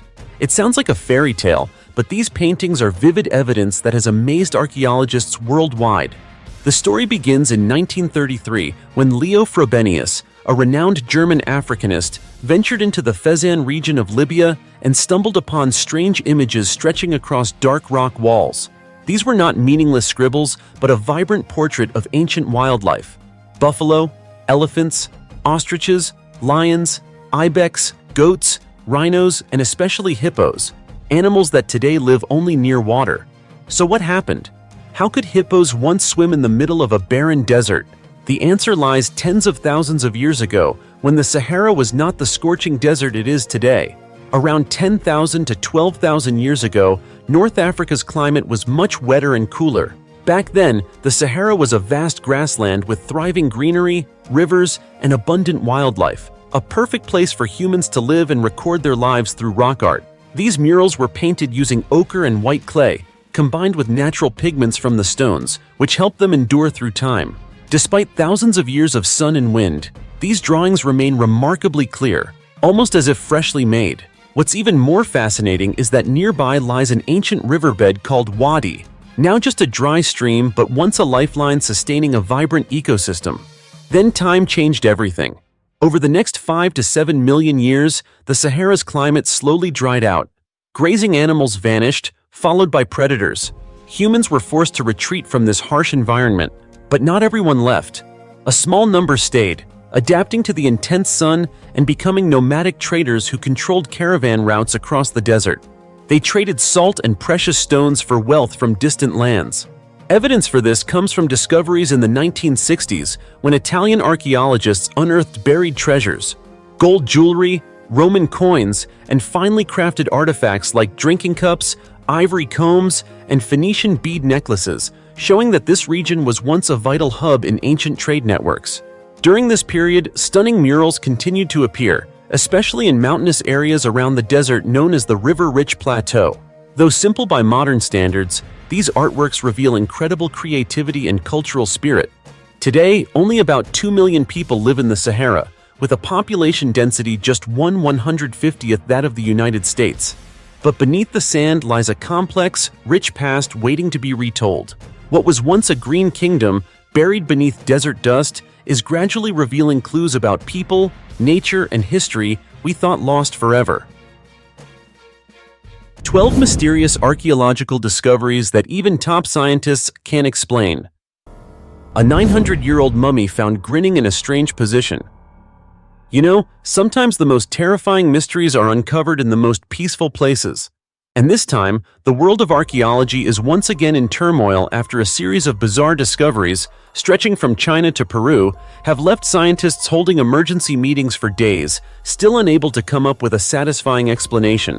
Specifically, in Henan Province, China, researchers from Henan University recently announced a chilling discovery. They unearthed a mass burial site containing hundreds of ancient skeletons, among which was a headless body estimated to be more than 3,000 years old, found in an extremely unusual position. According to experts, this could have been a victim of a sacrificial ritual dating back to the Jin Dynasty, an era infamous for its gruesome ceremonies dedicated to the gods in ancient China. But that's not all. Archaeologists had previously discovered 339 other skeletons, all found kneeling with their hands tightly bound, packed together inside a massive sacrificial pit. It is estimated that over 13,000 people were killed as offerings during a period of more than 200 years in Yinshu, the ancient capital of the Jin Dynasty. The horrifying details of these rituals are still recorded in ancient oracle bone inscriptions, symbols carved onto animal bones and turtle shells, eerie evidence of how deeply people once believed in the absolute power of their deities. But that's only half of the story. On the other side of the world, in Peru, another discovery has made the entire scientific community break out in a cold sweat. One foggy morning, a 54-year-old street cleaner named Miramontes was working along a roadside in the city of Trujillo when he stumbled upon a discarded box. Thinking it was just regular trash, he opened it and nearly froze in shock. Inside was a dark, shriveled human corpse, mouth open in a twisted grin, the entire body tightly bound with ropes, looking as if it had stepped straight out of a horror movie. When police and archaeologists arrived to investigate, analysis revealed that the remains were actually a mummy dating back about 1,100 years AD. The body had been tied so tightly that experts believe the person may have suffocated to death before being placed in the box. What's even more astonishing is that this mummy wasn't found at an official excavation site. It appeared right in the middle of a city street. This led many to suspect that someone might have stolen it from an archaeological site, most likely from Chan, the ancient capital of the Chimu Empire. However, for now, that remains only a theory. Scientists are still studying the remains to uncover the true story behind this eerie corpse and its haunting smile. Could this have been part of a brutal ancient ritual? Or does it conceal something far beyond the imagination of modern humanity?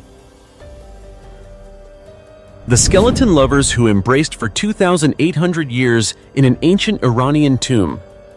In a remote corner of the Solduz Valley, located in West Azerbaijan province, Iran, archaeologists once uncovered a discovery that would captivate the world for decades. It was 1972 when a research team from the University of Pennsylvania unexpectedly unearthed numerous ancient human remains at the Tepe Hassanlu archaeological site. But among them, there were two skeletons that left the entire team stunned. Two people who had died in each other's arms. The scene was both heartbreaking and breathtakingly beautiful. From that moment on, they were affectionately called the Lovers of Hassanlu. The pair lay side by side inside a plaster-lined vessel, likely a temporary hiding place for those desperately seeking refuge from a violent conflict. According to researchers, the ancient village had been burned to the ground during a fierce battle between two opposing forces. The two individuals inside that container may have suffocated from smoke while trying to survive. Yet what moved later generations most was their position, still holding each other tightly, as if determined to cross the boundary between life and death hand in hand. That haunting image soon became a universal symbol of eternal love, romanticized in books, films, and exhibitions across the globe. Many believed the pair were a man and a woman, lovers who chose to die together rather than be torn apart by war. Sounds romantic, doesn't it? But the truth, as it turned out, was far more complex. When scientists conducted more detailed studies, their findings shocked everyone. Based on pelvic bone structure and dental analysis, experts determined that the individual on the right was undoubtedly male, between 18 and 22 years old. The one on the left, while not conclusively identified, had a 90% likelihood of also being male, aged 30 to 35 years old. So what does that mean? Could the famous Hassanlu lovers, long celebrated as a tragic couple, actually have been two men? This revelation ignited intense debate among scholars and the public alike. Some suggested they might have been friends, comrades in arms, or relatives who clung to one another in their final moments. Others proposed a more daring theory, that this could be the earliest known evidence of a same-sex relationship in human history, proving that love, in any form, can transcend time, war, and even death itself. Even now, more than 2,800 years later, their eternal embrace continues to move all who see it. Was it truly a story of everlasting love? Or simply two strangers who happened to perish together while seeking shelter? Perhaps the answer has been buried forever beneath the sands of time. But what about you? Do you believe they were lovers? Or just two souls who shared the same fate? Share your thoughts in the comments below. Who knows? You might be the one to help unravel one of the most moving and mysterious archaeological stories in human history. The 15-inch giant finger found in Egypt. Can you imagine stumbling upon a giant human-like finger nearly 15 inches long in the middle of the vast Egyptian desert? Sounds like something out of a myth, doesn't it? But this was a real discovery, one that left the entire archaeological community stunned and debating for years. The story began in 1988 when a grave robber in Egypt accidentally uncovered a strange object buried beneath the sands of an ancient tomb. When he picked it up, he could hardly believe his eyes. It looked exactly like a human finger, but its size was astonishing, measuring about 15 inches long. It seemed like a part of some giant creature that might have once walked the earth. Recognizing the significance of what he had found, the man brought the bizarre object to Germany for further testing, where scientists conducted X-ray imaging on it, and the results sent chills down everyone's spine. The scan revealed a detailed internal bone structure, complete with joints, ligaments, and cartilage, all perfectly matching that of a real human finger. In other words, this wasn't a fake artifact or a sculpture, it was a biological specimen, mummified and preserved over time. Experts then analyzed its proportions and came to another jaw-dropping conclusion. If this finger truly belonged to a human, its owner would have stood at least 16 feet tall and weighed between 1,300 and 1,700 pounds. That's more than twice the height of an average person, practically the size of a two-story building. Just imagining that is enough to make your skin crawl. So who, or what, did this giant finger belong to? Could it be evidence of ancient giants once mentioned in legends, or the remains of an unknown species that science has yet to identify? And how old could it be? To this day, none of those questions have been answered. But what makes this discovery even more intriguing is that throughout many ancient civilizations, from the Bible, Greek mythology, to Egyptian legends, tales of giants have always appeared as mysterious symbols. They were said to be descendants of the gods, or even an extinct race from a forgotten prehistoric era. Could this discovery in Egypt be the missing piece that connects those myths to reality? Though no final conclusion has ever been reached, the giant finger of Egypt remains one of the most controversial archaeological mysteries of the 20th century. It challenges everything we thought we knew about human evolution and opens up endless questions about the strange beings that may have once walked this planet thousands of years ago. And who knows? Maybe what we call myths are actually the faded memories of a world long lost to time. The coffin of a mother and child. Beneath the Tower of London, a heartfelt secret hidden beneath 500-year-old mortar. In the heart of ancient England, within the moss-covered walls of the Tower of London, a place that has witnessed countless executions and royal intrigues, archaeologists have recently uncovered a mystery so poignant it left the entire research team in silence. During an excavation near the entrance to St. Peter ad Vincula Chapel, researchers stumbled upon something no one expected: two human skeletons buried within layers of ancient mortar dating back over half a millennium. The most striking part was this: The remains appeared to belong to a woman and a small child, laid to rest side by side, as if they had never wished to be separated. According to Alfred Hawkins, a senior curator with Historic Royal Palaces, the organization responsible for the Tower of London, the woman's remains were found inside a wooden coffin that had decayed over the centuries. Based on analysis, she was between 35 and 45 years old, though her identity remains unknown. Beside her was the body of a child about 7 years old, wrapped loosely in a blanket before burial. The two bodies were placed parallel to each other, faces upward, feet pointing east, following the traditional Christian burial customs of medieval England. What moved archaeologists the most, however, was what they didn't find. There were no signs of violence, no wounds, and no evidence of execution or torture. This led them to conclude that the two individuals were likely ordinary people who had lived during a tumultuous era when disease and poverty were the grim fate of commoners living under the shadow of royal power. Bone analysis revealed that the woman had chronic back pain, possibly from years of physical labor, while the child may have suffered from prolonged illness before passing away. There were no ornaments, jewelry, or burial offerings, just two bodies carefully laid together amid the cracked mortar that once formed the foundation of King Edward I's chapel, destroyed by fire in 1513. Although the exact date of burial remains uncertain, experts believe it likely occurred between 1450 and 1550, nearly 600 years ago. If you've ever heard of the Tower of London, you'll know it's not just a historical landmark. It was once England's most notorious prison and execution ground. 3 queens, Anne Boleyn, Catherine Howard, and Lady Jane Grey, were executed here during the 16th century. Their headless bodies were quietly buried beneath this very chapel floor, without headstones, without names. So, when 2 unnamed skeletons were found in the same ground, many couldn't help but wonder, were they servants of the royal household? Or perhaps victims of the tragic tales that once unfolded in the tower's dark history? The Tower of London has been a fortress, a palace, a prison, and a place of death. But few would imagine that deep beneath its centuries-old mortar might rest a mother and her child, 2 fragile souls caught in the unforgiving machinery of history. Perhaps they were servants, villagers, or victims of the plague. Whatever their story, their parallel resting position speaks volumes. They left this world together, placed in the earth by someone, perhaps a loved one, with quiet tenderness and grief. Over 500 years have passed, yet the story of the mother and child coffin beneath the Tower of London continues to touch hearts. Amid a place once filled with power, sorrow, and death, it seems there still remained a small, sacred corner for a mother's love, a love that transcends time, war, and even death itself. Tell me, are you thinking the same thing I am? The massive ancient temple complex, hidden beneath Ireland's soil.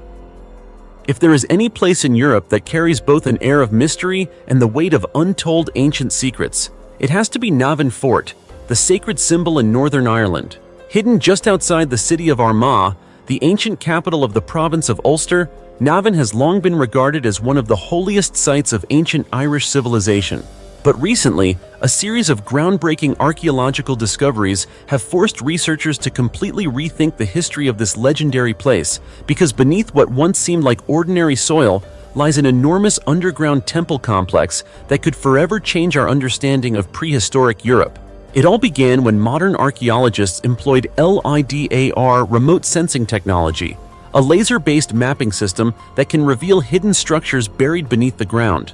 And incredibly, under the surface of Navan Fort, they discovered a vast network of monumental structures, from Iron Age temples to medieval constructions, all layered on top of one another like pages of an ancient book that had been buried for thousands of years. According to Patrick Gleeson, an archaeology lecturer at Queen's University Belfast, Navan Fort once served as the spiritual, cultural, and political center of ancient Ireland, especially during the pre-Christian era. Since the 1960s, archaeologists have considered this site sacred, but only now, with the aid of cutting-edge technology, are they finally beginning to uncover the massive mysteries hidden beneath it. What shocked researchers most were the temples designed in a unique figure 8 shape. Each temple's upper section measures about 82 feet in diameter, while the lower section narrows to around 33 feet, and the entire structure is enclosed within a gigantic circular area, roughly 460 feet wide. Just imagine it, one of the largest ritual constructions in all of prehistoric Europe. Even more astonishing, around 95 BC, ancient builders constructed a massive wooden structure about 130 feet long, piled stones on top, and then deliberately set the entire thing ablaze, leaving behind a huge mound whose traces are still visible today. Experts believe this act was not merely construction, but a sacred ritual, symbolizing the ancient people's beliefs about the cosmos, rebirth, and divine guardianship. The repeated use of the figure 8 motif, representing infinity and the eternal cycle of life, has led many researchers to believe that Navan was one of the most sacred ceremonial centers of prehistoric Europe.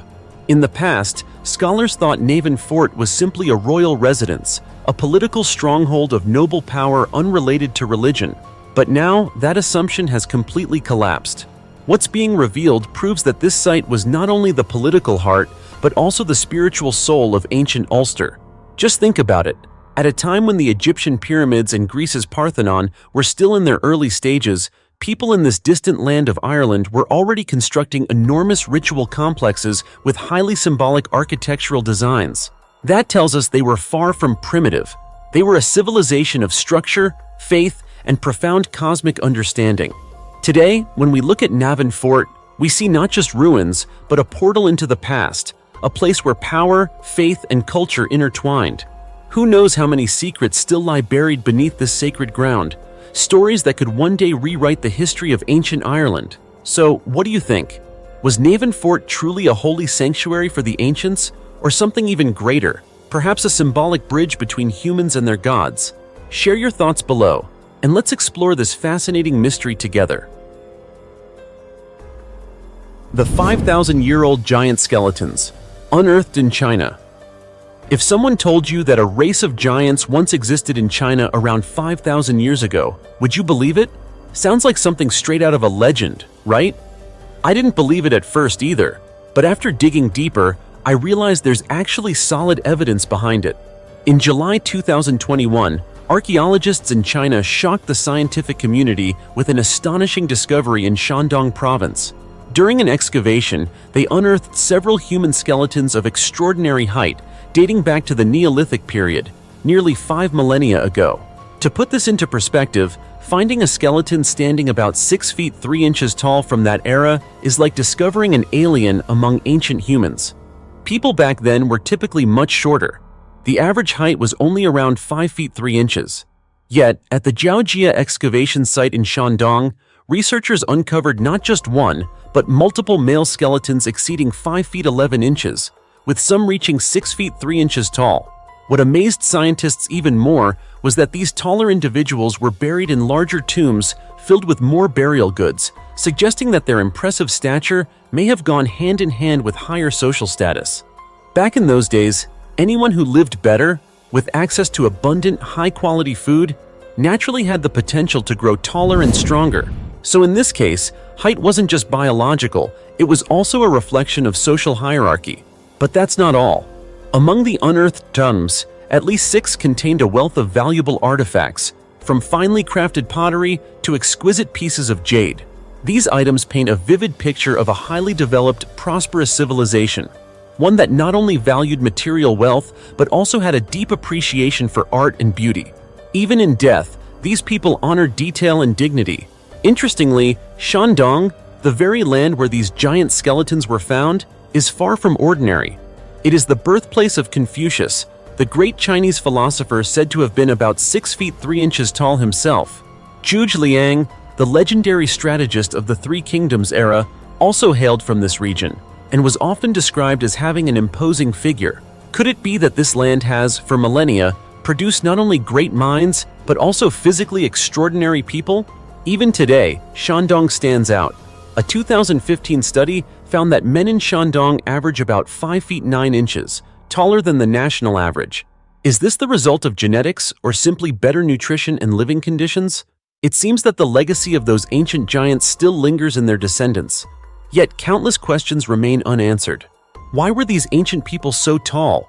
Which class of society did they belong to? Could they have been part of a distinct group of humans that once coexisted with our ancestors? And perhaps the biggest mystery of all, what caused such an advanced civilization to vanish without a trace? Perhaps these skeletons and artifacts are just the tip of a massive archaeological iceberg. And who knows, future excavations might reveal even more astonishing truths about the giants who once walked the land of Shandong. So, what do you think? Were these Shandong giants merely myth and coincidence? Or could they be a reminder that human history still holds many chapters waiting to be uncovered? The naturally mummified bodies of Colombia, over 100 years without decay, baffling scientists worldwide. High in the remote mountains of San Bernardo, a small town in Colombia, lies a place that sends chills down the spine of anyone who visits. It's an eerie cemetery where bodies buried more than a century ago remain almost perfectly preserved, showing no signs of decay. There are no coffins filled with embalming fluids, no chemicals used for preservation, yet these corpses have naturally mummified, their skin turning brown and leathery, while their hair, teeth, and nails remain completely intact. When you look at them, you'd think they had passed away only a few days ago, not over 100 years in the past. The story began back in the 1950s when a massive flood forced local authorities to renovate the San Bernardo Cemetery. During the relocation and excavation of old graves, villagers made a shocking discovery: dozens of bodies still perfectly shaped, odorless, and completely undecayed. Witnesses were stunned. An elderly man lay peacefully in his coffin, his facial features still visible. A small child, wrapped in a tattered cloth, had dried out but remained whole. It was as if time itself had forgotten them, leaving their bodies untouched for decades. Since then, the San Bernardo Cemetery has become a source of fascination for both visitors and scientists. Locals decided to display these naturally mummified bodies inside special glass cases, allowing anyone to witness this mystery of nature firsthand. Some of these bodies are over 100 years old, yet they remain nearly intact, a phenomenon that continues to puzzle researchers around the world. So what exactly prevented these bodies from decomposing over the centuries? Some believe it's a gift of nature, a result of the region's dry climate and unique soil composition, rich in minerals that might slow down decomposition. Others suggest that the humidity, temperature, and soil chemistry in San Bernardo create an environment that causes natural mummification without any human intervention. But the mystery deepens. When scientists spoke to locals, they heard an intriguing piece of folklore that generations ago, people in this region regularly ate a spiny native fruit called guatala, also known as chayote. According to the locals, this fruit had the power to purify the body, keeping it from decomposing after death. At first, the idea sounded like pure superstition, but upon examination, researchers found that guatala contains natural antibacterial compounds, which could, at least theoretically, slow the breakdown of tissues after death. Still, no scientific explanation so far has been entirely convincing. Every theory, from soil and weather conditions to diet, remains just speculation. To this day, scientists continue to study over 70 naturally mummified bodies in San Bernardo, hoping to finally uncover the truth behind this phenomenon. Yet regardless of what science eventually proves, these mummified remains are more than just biological curiosities. They are silent witnesses of time, preserving the memory of people who once lived, loved, and breathed on Colombian soil. And it makes you wonder, if one day scientists truly discover the secret behind them, could we learn something about human longevity from these ordinary souls? Or perhaps this is simply one of nature's miracles, a gift reserved only for the mysterious land of San Bernardo. Millions of mummified birds found in ancient Egyptian tombs. In the mystical land of Egypt, where towering pyramids rise from the scorching desert sands, archaeologists have made a discovery so astonishing that it has left the world in awe. Millions of mummified birds buried within ancient tombs along the Nile Valley. What's truly fascinating is that most of these birds are ibises, a species sacred to the ancient Egyptians and closely associated with their gods Horus, Ra, and Thoth, the deities of the sky, the sun, and wisdom. According to ancient belief, Egyptians once thought that sacrificing these birds allowed them to communicate with the gods, seeking divine protection and blessings for the afterlife. But this raises a question that has puzzled scientists for decades. Where did all these birds come from? Were they specially bred for ritual sacrifice, or were they wild ibises, captured in their natural habitat? To uncover the truth, researchers from France's National Center for Scientific Research, CNRS, launched an unprecedented investigation. They selected 20 mummified birds preserved at the Musée des Confluences in Lyon and analyzed samples of their feathers, bones, and internal organs. By measuring the isotopes of oxygen, carbon, nitrogen, sulfur, and strontium, the team hoped to trace clues about the birds' living environments. The results were nothing short of shocking. The isotope data varied dramatically from one bird to another. Some had chemical signatures typical of arid regions, while others showed patterns linked to wetlands. This diversity proved that the ibises were not raised in a single location. They were wild birds, captured during their migration to the Nile Valley rather than bred in sacred farms for sacrifice. Remarkably, ancient murals discovered in the tomb of Nakht at the Theban necropolis even depict Egyptians hunting ibises, providing visual evidence that these birds were captured in large numbers for religious rituals. Moreover, archaeologists have found mummified remains not only of adult birds, but also chicks and even eggs, further supporting the idea that Egyptians hunted entire flocks rather than domesticating them as they did with cats, another animal commonly used in temple offerings. Yet, behind those sacred rituals lies a darker truth: the heavy toll paid by nature itself.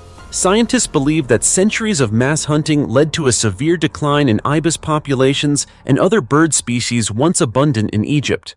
Today, only a few small colonies survive in the rocky deserts of Syria and Morocco, the last remnants of a bird once revered as the messenger of the gods. Think about it. From those carefully wrapped bird mummies preserved in linen for thousands of years, we glimpse not only the deep faith of ancient Egyptians in the afterlife, but also the shadow side of devotion, where creatures that once soared freely across the skies became eternal offerings, lying silently in the darkness beneath the pyramids. Fascinating, isn't it? The mural of the stars and the mysterious race. Have you ever wondered whether our ancestors might have possessed knowledge far beyond what we believe they were capable of? A strange discovery made in 1938 forced scientists around the world to reconsider what ancient humans might have known, and hinted at the existence of a mysterious race that remains unexplained to this day. Let's travel back in time to an ancient cave deep within the Himalayas, a place shrouded in secrets that defy imagination. When archaeologists first entered the cave, they didn't just find traces of early human life. They uncovered walls covered in carvings and paintings of the sky, stars, and mysterious celestial phenomena. These murals were not mere drawings. They appeared to form a cosmic map, suggesting that our ancestors may have possessed an astonishing understanding of astronomy and the universe, knowledge that seemed impossible for their time. This discovery completely challenged modern assumptions about the limits of ancient human intelligence.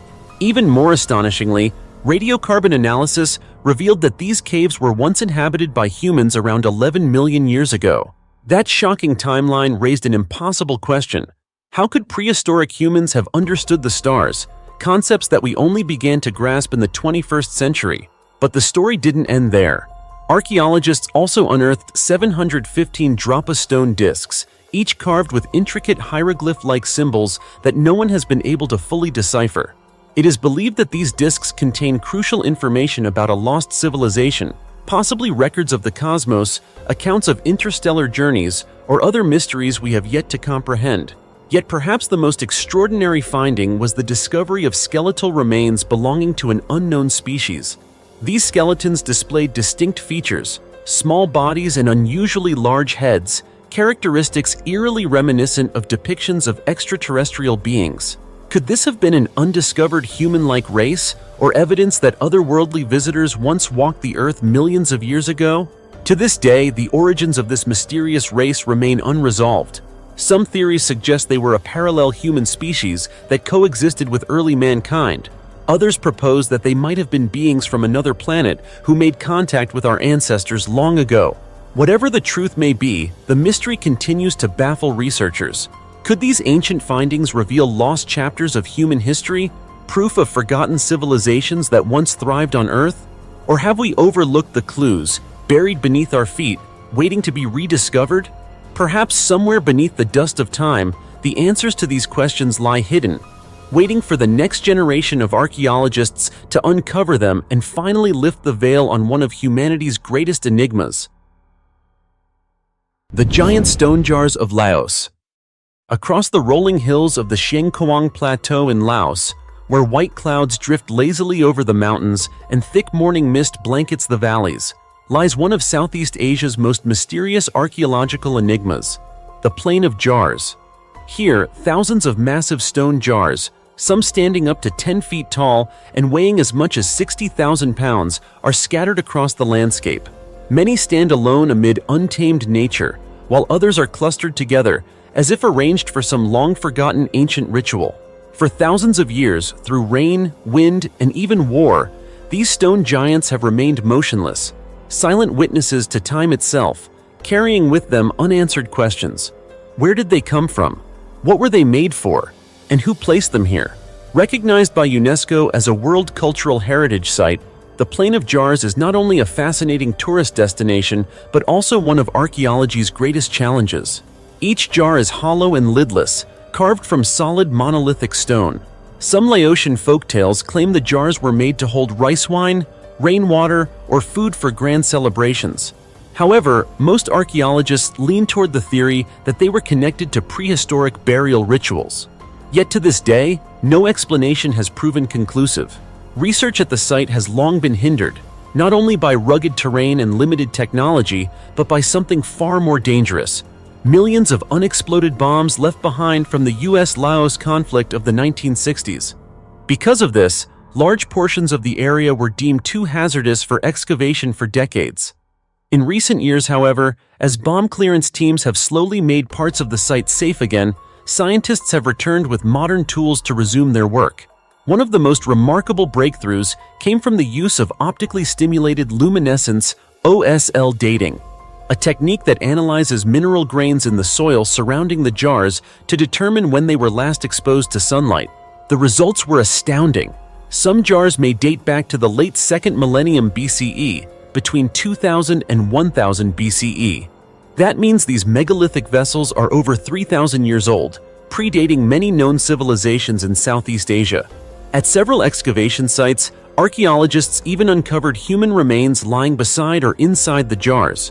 Radiocarbon dating revealed that these remains dated from the 9th to the 13th centuries CE, thousands of years after the jars were made.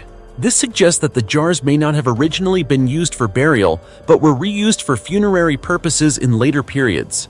Alternatively, they could have been part of a sacred ceremonial system, where burial was only one aspect of a larger ritual tradition. Another enduring mystery lies in how these colossal jars were made and moved. Geologists believe the stone was quarried from a site roughly 5 miles away. But how did ancient people transport 30-ton boulders across hilly, rugged terrain without wheels, machines, or advanced tools? Could early Laotians have possessed lost construction techniques or tools unknown to modern science? Or might there have existed a forgotten civilization in Southeast Asia capable of feats comparable to those of ancient Egypt? Equally perplexing is the uneven distribution of the jars. Some areas contain only a few isolated pieces, while others feature dense clusters resembling ancient stone cemeteries. This variation suggests that each cluster may have been linked to a specific community, ritual, or belief system. Yet with no inscriptions or carvings left behind, these remain theories, leaving the Plain of Jars one of Asia's most enduring unsolved archaeological mysteries. The Plain of Jars is not merely an archaeological wonder, it's a monument to the depth of human mystery, a place where the echoes of ancient lives continue to whisper across the ages. Whether they were royal wine vessels, spiritual offerings, or sacred burial urns, the jars still stand tall, unyielding through millennia, defying both time and imagination. And perhaps it is precisely because we have yet to understand them fully that the Plain of Jars continues to captivate us. A timeless place where the past quietly whispers stories yet untold, inviting us to listen, to wonder, and to seek the truths buried beneath the mist of history. The 800-year-old brick tomb in China reveals secrets of the Jin Dynasty. While workers were digging a drainage system in Shaanxi Province, China, they stumbled upon something that stirred up the entire construction site. Instead of ordinary layers of clay, the ground revealed neatly arranged ancient bricks forming a vaulted structure. Realizing this was something unusual, they stopped digging and immediately reported it to the local authorities. No one could have imagined that what lay beneath was an 800-year-old brick tomb, dating back to the Jin Dynasty, around AD 1190 to 1196, a period when China was still engulfed in brutal wars of conquest. Soon after receiving the report, the Shanxi Provincial Institute of Archaeology dispatched a team of experts to the site. When the last layers of soil were carefully removed, a remarkably well-preserved burial chamber emerged before their eyes. Inside the tomb, archaeologists discovered 3 skeletons: 2 adults estimated to be between 50 and 60 years old, and a child believed to be around 6 to 8 years old. The sight moved everyone deeply. It appeared to be a family resting together after centuries. What made the discovery even more remarkable were the ancient pottery artifacts found surrounding them: jars, bowls, and finely carved decorative pieces. One of the pottery fragments even bore an inscription indicating the tomb's construction date, allowing researchers to pinpoint it precisely to the late 12th century, over 800 years ago.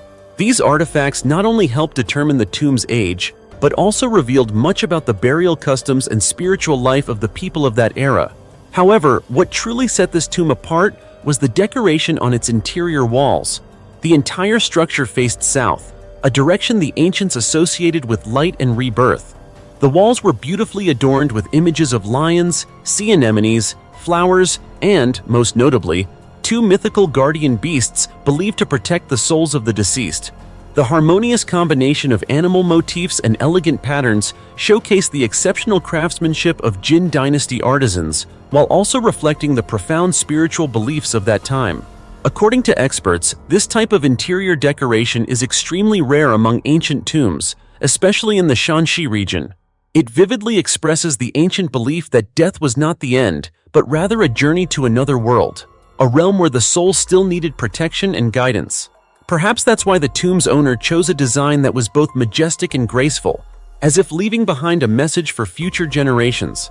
This discovery is not merely an archaeological treasure, but also a key to understanding the culture of the Jin Dynasty, a dynasty that coexisted with the Song Dynasty yet remains relatively little known today. Thanks to this 800-year-old brick tomb, researchers can now gain deeper insight into the daily life, faith, and burial artistry of ancient Chinese society, values that had lain buried beneath the earth for centuries. And perhaps the most chilling thought of all is this: if one were to dig just a few more layers deeper, who knows?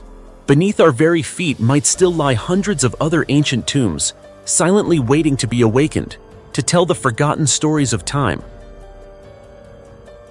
The 5,000-year-old Egyptian book that foretells humanity's terrifying fate. In the arid desert of Saqqara, one of Egypt's oldest and most famous ancient burial grounds, archaeologists have unearthed a 5,000-year-old book carefully sealed inside a tomb buried deep beneath the sands. At first, it seemed like just another archaeological find, but when the team broke the seal and began reading the first few lines, a chilling silence swept through the group. The manuscript appeared to contain a dark prophetic message, one that, if proven true, could completely change how humanity perceives both its history and its future. According to initial analysis, the manuscript predates Egypt's great dynasties. In fact, it is older than the pyramids themselves. What's even more intriguing is the text's unusual mixture of early hieroglyphs and hieratic script, an ancient cursive form of Egyptian writing. This led experts to believe that the book might belong to the pre-dynastic period, or possibly to the very dawn of Egyptian civilization. But that's not the most shocking part. When scholars compared the symbols and passages within, they discovered striking similarities to the legendary Book of Enoch, a mysterious ancient religious text said to have been written by Enoch, the great-grandfather of Noah, to record apocalyptic visions and warnings from supernatural beings. This uncanny connection has sparked a haunting question. Did the ancient Egyptians possess knowledge of the universe far beyond their time? Researchers are now struggling to decode the manuscript, as its symbols are unlike anything seen in other Egyptian writings. However, through partial translations, they've uncovered an ominous message. The book warns that humanity is being influenced by hidden cosmic forces, and that every action, every choice we make, contributes to shaping our own destiny. Even more terrifyingly, it declares that the souls of the wicked will never rest, condemned instead to an endless cycle of suffering and rebirth, repeating their torment until every sin has been repaid. Alongside the manuscript, archaeologists also discovered a mummified skull and detected strange energy fluctuations inside the burial chamber, causing their instruments to behave erratically. Some experts have even linked these anomalies to the phenomenon of the screaming mummies, bodies found with mouths frozen open in expressions of agony, a mystery that has long baffled Egyptologists. The book's contents go far beyond warnings of punishment. It also predicts a series of disasters and the cyclical collapse of empires. It speaks of historical loops in which every civilization rises and falls according to the same pattern, as if an invisible hand were orchestrating humanity's fate. Today, with the help of 3D imaging technology and artificial intelligence, scientists are working tirelessly to translate and restore each character of the manuscript, hoping to uncover the truth buried beneath 5 millennia of dust. They believe this book is not just an artifact. It may be a key to understanding the ancient origins of belief, philosophy, and the human condition itself. Just imagine, if this ancient text truly contains a prophecy about the fate of mankind, could the warnings it foretold already be unfolding in our own time? What do you think? Is history truly repeating itself, and are we merely pieces in a cosmic cycle written down 5,000 years ago?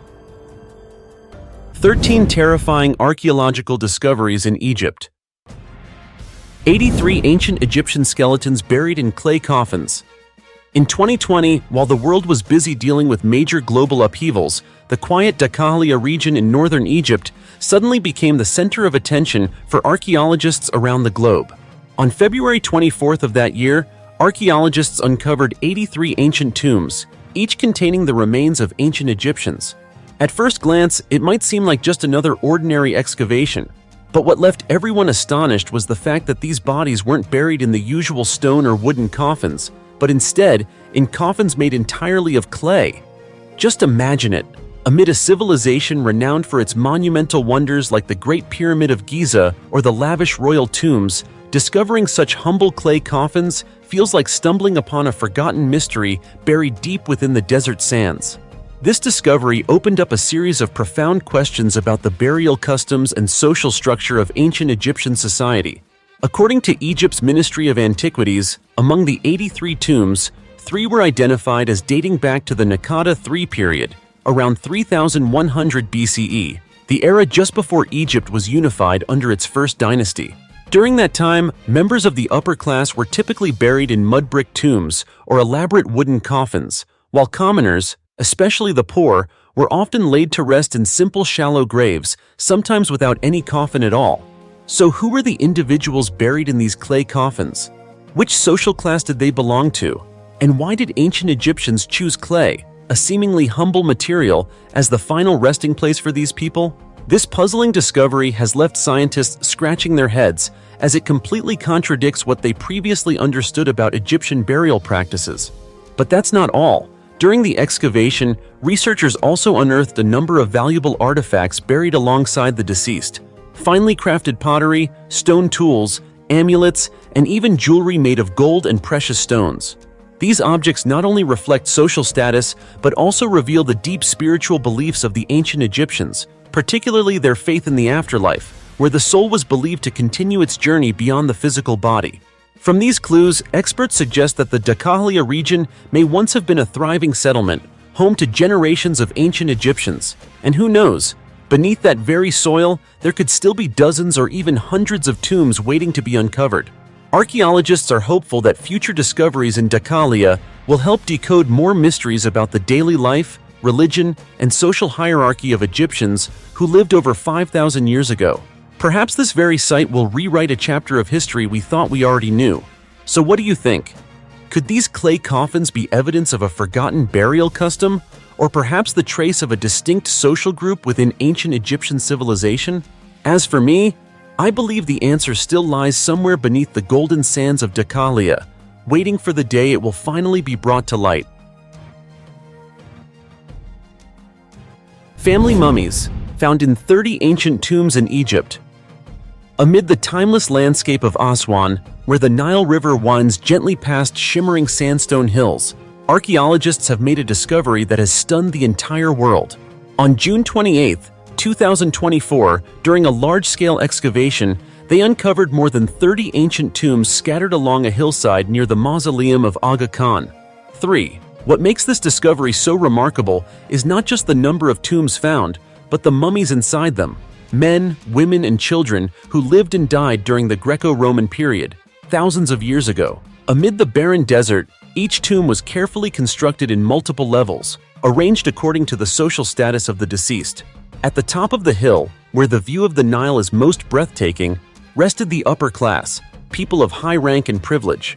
Below them, along the slopes, lay the middle-class tombs, simpler in design but still rich with cultural and spiritual significance from their era. The entire burial complex is believed to have been used for nearly 900 years, from the 6th century BCE to around the 2nd or 3rd century CE, spanning both the Ptolemaic and Roman periods. Inside the tombs, the excavation team uncovered a wealth of funerary artifacts, including papier-mâché coffins, cartonnage panels made from recycled linen or papyrus, and pottery decorated with vine leaf motifs, a distinctive symbol of the Greco-Roman age. These items were not merely burial offerings. They represented the strong cultural fusion between ancient Egypt and the broader Mediterranean world. Yet the most moving and mysterious aspect of this discovery was that entire families were buried together.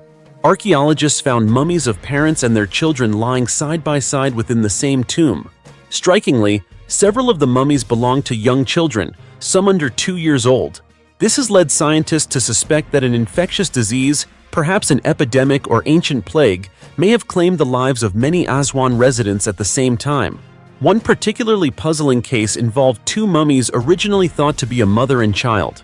However, after DNA analysis and X-ray imaging, researchers discovered they were actually 2 brothers, buried alongside their parents. This heartbreaking revelation paints a poignant picture of familial loss and the devastating impact of a disease outbreak that ancient people had no means to fight. Further medical analysis revealed that anemia and infectious diseases such as tuberculosis were common causes of death, even among the upper classes, something few had previously imagined. Doctors and scientists from Aswan University Hospital are now collaborating to perform X-rays, CT scans, and other paleopathological studies to better determine why so many individuals perished in this region. To date, at least 300 tombs have been mapped across a cemetery spanning more than 215,000 square feet, and archaeologists believe that countless secrets still lie buried beneath the desert soil. Each tomb, each mummy, and each artifact uncovered adds another piece to the grand puzzle of life and death in ancient Egypt during the Greco-Roman era. Just think, behind those silent mummies, how many stories remain untold? Perhaps they are the whispers of a lost civilization, waiting for us to uncover and understand the tragedies, the faith, and the fragile humanity woven into the endless flow of history. It's hard to say for sure, isn't it? Fossil of a giant monster emerges from the Egyptian desert. You might think that in Egypt's scorching desert, blistering hot, bone-dry, and barren, there's nothing but sand and sun, right? Well, think again. Right in the middle of the Karga Oasis, a place that seems to hold nothing but dust and rock, scientists have made a discovery that has shaken the entire world of paleontology: the remains of a monster measuring nearly 50 feet long, buried beneath layers of sediment that date back tens of millions of years. Sounds exciting already, doesn't it? But hold on, it's not a mythical beast or a creature from legend. It's a real dinosaur, belonging to the Titanosaur family, which means giant lizard. These were the largest dinosaurs ever to walk the earth, massive creatures weighing dozens of tons, the kind of giants most people thought existed only in movies. The newly discovered dinosaur has been named Igai Semku, a name deeply rooted in ancient Egyptian language and mystique. Fossils of the creature include 5 vertebrae and 12 additional bone fragments, enough for paleontologists to estimate that in life, it measured between 33 and 50 feet long. While some of its titanosaur relatives reached lengths of over 100 feet and weights of 60 to 70 tons, Igai Semku remains a remarkably important find, especially because it was unearthed in a region where no one expected to discover such a gigantic creature. Even more fascinating, it lived roughly 75 million years ago, during the late Cretaceous period, the golden age of dinosaurs, just before the mass extinction that wiped them from the planet. Imagine it. In the same endless dunes that today seem lifeless and silent, colossal dinosaurs once roamed. It sounds like science fiction, but it's real, verified science. And here's the truly intriguing part. This isn't just another fossil discovery. According to the research team led by paleontologist Eric Gorskak from Ohio University, USA, Igai Semku supports the theory that during the Cretaceous period, North Africa and parts of Eurasia may have shared a common population of four-legged land animals. In other words, these titanic creatures didn't just roam South America, known as the traditional homeland of titanosaurs, but also lived in North Africa, forming a distinct yet closely related branch of the species. And get this, even though only a few bones were found, they were embedded in the Kusere Formation, an ancient and extremely rare geological layer in the Karga Oasis. That makes this discovery even more valuable and scientifically significant. So, hidden beneath what seems like a lifeless desert lies a majestic prehistoric past, a time when giants weighing tens of tons thundered across what is now barren sand. Truly an extraordinary and awe-inspiring reminder of how much history still sleeps beneath Egypt's golden dunes. A 1,800-year-old Roman city unearthed beneath Luxor. If you still think Egypt is all about pyramids, mummies, and ancient temples, then you're in for a surprise. Recently, archaeologists uncovered a perfectly preserved Roman city dating back more than 1,800 years, hidden beneath the heart of Luxor, a place often called the world's greatest open-air museum. And no, this isn't just a few crumbling walls or piles of broken bricks. It's a large urban settlement, complete with residential houses, utility systems, and industrial facilities. According to researchers, this is the largest and most significant Roman city ever discovered on the eastern side of Luxor to date. Archaeologists determined that it once thrived during the 2nd and 3rd centuries CE, when the Roman Empire ruled this region. As the excavation team began digging, pieces of the past slowly emerged. Ancient houses, 2 sturdy pigeon towers, and most notably, a series of workshops and forges. And these weren't empty ruins. Inside, archaeologists found ceramic jars, storage vessels, work tools, and even Roman bronze coins, powerful evidence of a once vibrant local economy. From these findings, it's clear this was once a bustling hub of production and trade, not just a residential area. But what makes it truly remarkable is this. The eastern bank of Luxor has long been famous mainly for its tombs, temples, and religious monuments. Discovering such a large-scale Roman civilian city here is exceptionally rare, and it opens an entirely new chapter in the study of Roman Egypt. When people think of Luxor, they usually think of ancient Thebes, the glorious capital of pharaonic Egypt, home to hundreds of majestic temples and the tombs of the pharaohs. But now, Luxor also reveals another layer of its past. A long-lost Roman city, once a thriving urban center during the height of the Roman Empire, when Western culture had already woven itself deeply into this ancient eastern land. Let's not forget, back in 2021, it was also in Luxor that archaeologists announced the discovery of the lost Golden City, a 3,000-year-old Egyptian metropolis hailed as the largest ancient city ever unearthed in the country. And now, Luxor once again stuns the world. With a remarkably well-preserved Roman city, a true time capsule connecting us directly to the world of antiquity. Is there anything more fascinating than that? A place where the legacy of ancient Egypt meets the grandeur of imperial Rome, all hidden beneath layers of desert dust, waiting to be awakened. Who would have imagined that under the sands of Luxor lay a lively Roman city, where people once lived, traded, and crafted their goods by hand? I bet you're just as amazed as I am. A 3,000-year-old cemetery reveals the treasure of the priests and singers of the god Jehudi. When you hear the words Egyptian treasure, you probably think of pyramids, gold, and mysterious movie-style curses, right? But this time, the discovery isn't about a mighty pharaoh's tomb. It's about a 3,000-year-old cemetery that holds the real secrets of ancient Egyptian civilization, the identities of important figures and their sacred beliefs about the afterlife.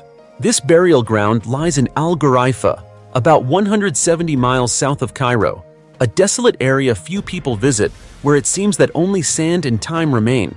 Yet beneath that barren ground rests the story of priests, temple singers, and a once prosperous society from Egypt's New Kingdom period. which lasted from around 1580 to 1077 BCE. Here, archaeologists uncovered a series of beautifully carved wooden coffins, each containing the mummified remains of remarkable individuals. Among the most notable finds was the coffin of a woman named Tadi Essa, the daughter of a high-ranking priest who served the god Jehudi. Do you know who Jehudi is? He's better known by his Greek name, Thoth, the Egyptian god of wisdom and writing, often depicted as an ibis or a baboon. Finding Tadi Essa's name inscribed in the tomb reveals that her family once held significant religious and social status during that era. But the surprises didn't stop there. Excavators also uncovered another tomb belonging to a woman named Nani, who was described as a singer of the god Jehudi. In ancient Egyptian culture, such singers weren't mere performers. They played a sacred role in temple rituals, chanting hymns to communicate with the gods. This shows that Jehudi's worship community included not only priests but also devotional artists, forming a rich and interconnected network of spiritual practice. What amazed researchers even more was the discovery of a papyrus scroll measuring roughly 40 to 50 feet long, still in relatively good condition. Written on it were passages from the Book of the Dead, a sacred text that guided souls through the dangerous trials of the afterlife toward eternal life. This scroll was, in essence, a map for the soul, with each line of text and every illustration serving as a clue to understanding the ancient Egyptians' deep spiritual faith. Alongside it were canopic jars, used to store internal organs after mummification, and Ushabti funerary figurines, buried to serve the deceased in the afterlife. Though small, these artifacts are the golden keys to unlocking the spiritual life of ancient Egyptians. The Al-Ghuraifa site was first excavated back in 1925, but after decades of looting and damage, it wasn't until the early 2000s that Egypt's Ministry of Tourism and Antiquities officially launched renewed rescue excavations. Thanks to those efforts, we can now explore what had lain hidden beneath the desert for over 3,000 years. These discoveries provide far more than priceless artifacts. They open a window into the people, religion, and beliefs about death that shaped ancient Egyptian civilization. Clearly, uncovering a cemetery can sometimes be more valuable than finding gold, for within it lie the knowledge, history, and very soul of a great civilization. The mysterious chambers in the desert cliffs of Abydos. Anyone fascinated by archaeology will surely recognize the name Abydos, one of the oldest and most sacred cities of ancient Egypt. Recently, archaeologists uncovered a series of mysterious chambers carved deep into the cliffside, located on the western edge of Abydos, in the heart of the scorching desert, within the sacred valley south of the royal necropolis of al-Kab. This area, near the towns of El Araba El Madfuna and Balyana, lies about 7 miles west of the Nile River. For thousands of years, it has been a major pilgrimage center dedicated to Osiris, the god of the underworld, death, and rebirth.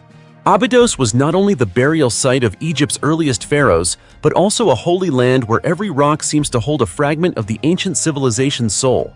Amid this hallowed landscape, researchers noticed a series of small, strange openings on the cliff face, like forgotten doorways left behind by time. As they began excavating, they discovered interconnected chambers linked by narrow passageways, some standing only about 4 feet high, forcing modern explorers to crouch as they entered. Some of the spaces were single rooms, while others consisted of 2, 3, or even 5 connected chambers, carved deep into the stone along natural tunnels formed by ancient water flow over thousands of years. Although most of the chambers showed no elaborate carvings or decorations, their interiors featured shallow niches, stone benches, and, most intriguingly, small holes beneath the ceilings, which may once have been used to hang offerings, oil lamps, or ritual objects. No mummies were found, but in one chamber, archaeologists uncovered pottery fragments and ancient inscriptions bearing the names Ku-in-Hor, mother of Amenirdas, and her grandmother Nes-Hor, figures dating to the Ptolemaic period, circa 332 to 300 BCE. These discoveries act as a key to a hidden corner of history that humanity has rarely glimpsed. According to Matthew Adams of the Institute of Fine Arts at New York University, who co-led the North Abydos expedition, the high position of these chambers, carved into the cliffs of a sacred valley, suggests a site of deep religious significance. It may not have been a burial site at all, but rather a ritual complex used for religious ceremonies, offerings, or ascetic practices tied to ancient beliefs about death and rebirth. Meanwhile, Egyptian expert Ashraf Abul Fetu Mostafa noted that caves, whether natural or man-made, played an essential role in Egypt's cultural and spiritual history. However, natural caves along the Nile Valley were rarely used, since they were prone to flooding, erosion, and collapse during times of instability. As a result, the ancient Egyptians deliberately carved artificial chambers high in the desert cliffs to safeguard both their rituals and the deceased from tomb robbers. Thus, these rock-cut chambers on the western cliffs of Abydos stand as living evidence of the Egyptians' extraordinary spiritual vision and engineering genius. They reflect a belief that to achieve immortality, the soul must first endure the trials of the mortal world and then reach a place of eternal rest, a sacred space suspended between stone, sand, and the divine. The 4,265 feet tunnel, a clue leading to Cleopatra's lost tomb. If one day we could walk through the depths of the earth to touch history itself, the first place to set foot might just be the Temple of Taposiris Magna, located on the western side of Alexandria, Egypt. At first glance, it seems like just another ancient temple, but beneath its layers of solid stone and centuries of dust lies something strange and mesmerizing. A mysterious underground tunnel stretching nearly 4,265 feet, recently discovered by archaeologists. And rumor has it, this tunnel could be the final clue leading to the lost tomb of Queen Cleopatra, the last and most legendary ruler of ancient Egypt. Let's journey underground to uncover this 2,000-year-old mystery together. The story begins beneath the grounds of Taposiris Magna, where Egyptian archaeologists have been excavating tirelessly for years. During their work, they unexpectedly struck a massive stone tunnel, carved directly into solid rock with astonishing precision. Measuring over 4,200 feet in length, this tunnel wasn't merely an aqueduct or an escape passage, it was described as a geometric marvel. Even more fascinating, the tunnel's architectural design resembles the Tunnel of Eupalinos, a masterpiece of ancient Greek engineering. Built over 2,500 years ago on the island of Samos, the Eupalinos Tunnel is famous for its near-perfect alignment, despite being dug from two opposite ends of a mountain that met flawlessly in the middle. So, why would a Greek-style tunnel exist deep beneath an Egyptian temple? This question has sparked speculation about a potential connection between Taposiris Magna and Greco-Roman civilization, a clue that could reshape our understanding of Egypt's late history. But that's not the most captivating part. During excavation, archaeologists also unearthed ancient pottery buried deep beneath layers of mud sediment, as well as a rectangular limestone block, possibly part of a collapsed architectural structure. Nearby, two plaster statues were discovered, one of which dates back to the Ptolemaic dynasty, the era when Cleopatra VII reigned as Egypt's last pharaoh. The most shocking revelation, however, is that part of the tunnel is submerged underwater. According to geological studies, at least 23 earthquakes struck Egypt's northern coastline between 320 and 1303 CE, likely causing sections of Taposiris Magna to collapse and sink below the current ground level. So why do many researchers believe Cleopatra may be buried here? The answer lies behind the temple, where archaeologists found an ancient necropolis containing mummies wrapped in Greco-Roman style. All of the mummies face toward the temple, as if in reverence to something sacred hidden within. Experts interpret this as a possible sign of a royal burial nearby, perhaps even belonging to Cleopatra VII herself and her famed lover, Mark Antony. Leading this extraordinary search is Dr. Kathleen Martinez, a Dominican archaeologist who has spent 14 years excavating Taposiris Magna. She firmly believes she is closer than anyone has ever been to discovering Cleopatra's long-lost resting place. So, could this 4,265 feet long tunnel truly lead to the tomb of one of history's most powerful women? Could the mud, broken statues, and mummies facing the temple be silently pointing toward an ancient secret about to be revealed? The questions remain unanswered, but with every inch unearthed beneath the desert, humanity edges closer to solving one of Egypt's greatest archaeological mysteries. Thonis Herakleion, the sunken golden city finally revealed. Have you ever imagined a bustling, vibrant city filled with busy ships and merchants from all directions suddenly disappearing off the map, only to be discovered thousands of years later beneath the sea? It sounds like a legend, but this is exactly the true story of Thonis Herakleion, a magnificent ancient Egyptian port city now resting quietly under the waves. Today, let's dive deep into the ocean to explore an enormous archaeological treasure, where every piece of wood, anchor, and shipwreck lying silently beneath the mud tells the golden tale of Egypt's ancient civilization. Led by a marine archaeology team from Oxford University, excavations at Thonis Herakleion have opened a whole new chapter in history. It's no coincidence the city was once called Egypt's Gateway, because before any goods entered the interior, they had to pass through here, offloaded, taxed, and thoroughly inspected. In other words, Thonis Herakleion functioned as one of the most strategic trade control hubs in the ancient world. But what truly takes archaeologists' breath away is not just the city's location or role, but what remains beneath the seabed. 64 ancient ships, dating from the 8th to the 2nd century BCE, have been discovered, and intriguingly, many appear to have been deliberately sunk. You might be wondering, as I did, why would anyone sink their own ships? The prevailing theory is that this area witnessed power struggles or armed conflicts. These sunken vessels weren't casualties of storms or accidents. Rather, they were likely casualties of conspiracies and battles to control this wealthy harbor. The discoveries don't stop there. More than 700 ancient anchors have been unearthed, an enormous number making Thonis Herakleion the largest known collection of maritime artifacts from the ancient world. Imagine, each anchor represents a ship, a story, a merchant, and a piece of history. Another fascinating point is that during surveys, researchers found this area once served as a crossroads between two distinct ancient civilizations in the Nile Basin.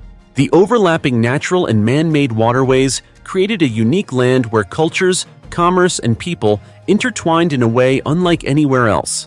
Yet, a mystery remains unsolved. Why are there ship cemeteries located about 1 mile from the mouth of the Nile? The 43rd ship found appears to be part of a group of 10 vessels moving into this area, possibly fleeing or engaged in a battle for control of the port.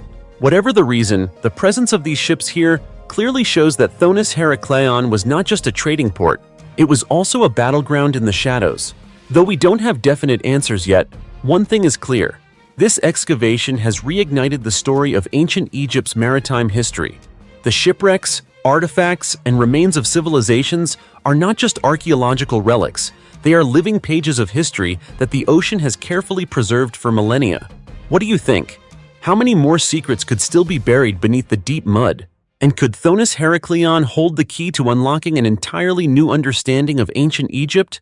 Leave your thoughts below so we can discuss, because this story is definitely far from over.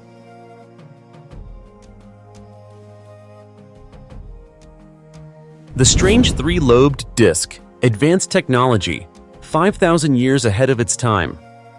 There is an artifact quietly resting in a small corner of the Cairo Museum of Antiquities, not gilded or encrusted with jewels, nor grand or spectacular like famous Egyptian pharaoh statues or mummies, but it has puzzled archaeologists and scientists for nearly 90 years. This is the Sabu disc, an object that seems ordinary at first glance, yet the more it's studied, the stranger and harder to explain it becomes. The story begins in 1936, when British Egyptologist Walter Bryan Emery was excavating an ancient cemetery at Saqqara, one of the oldest and largest burial grounds in ancient Egypt. This was the resting place of many nobles and high-ranking individuals in Egyptian society.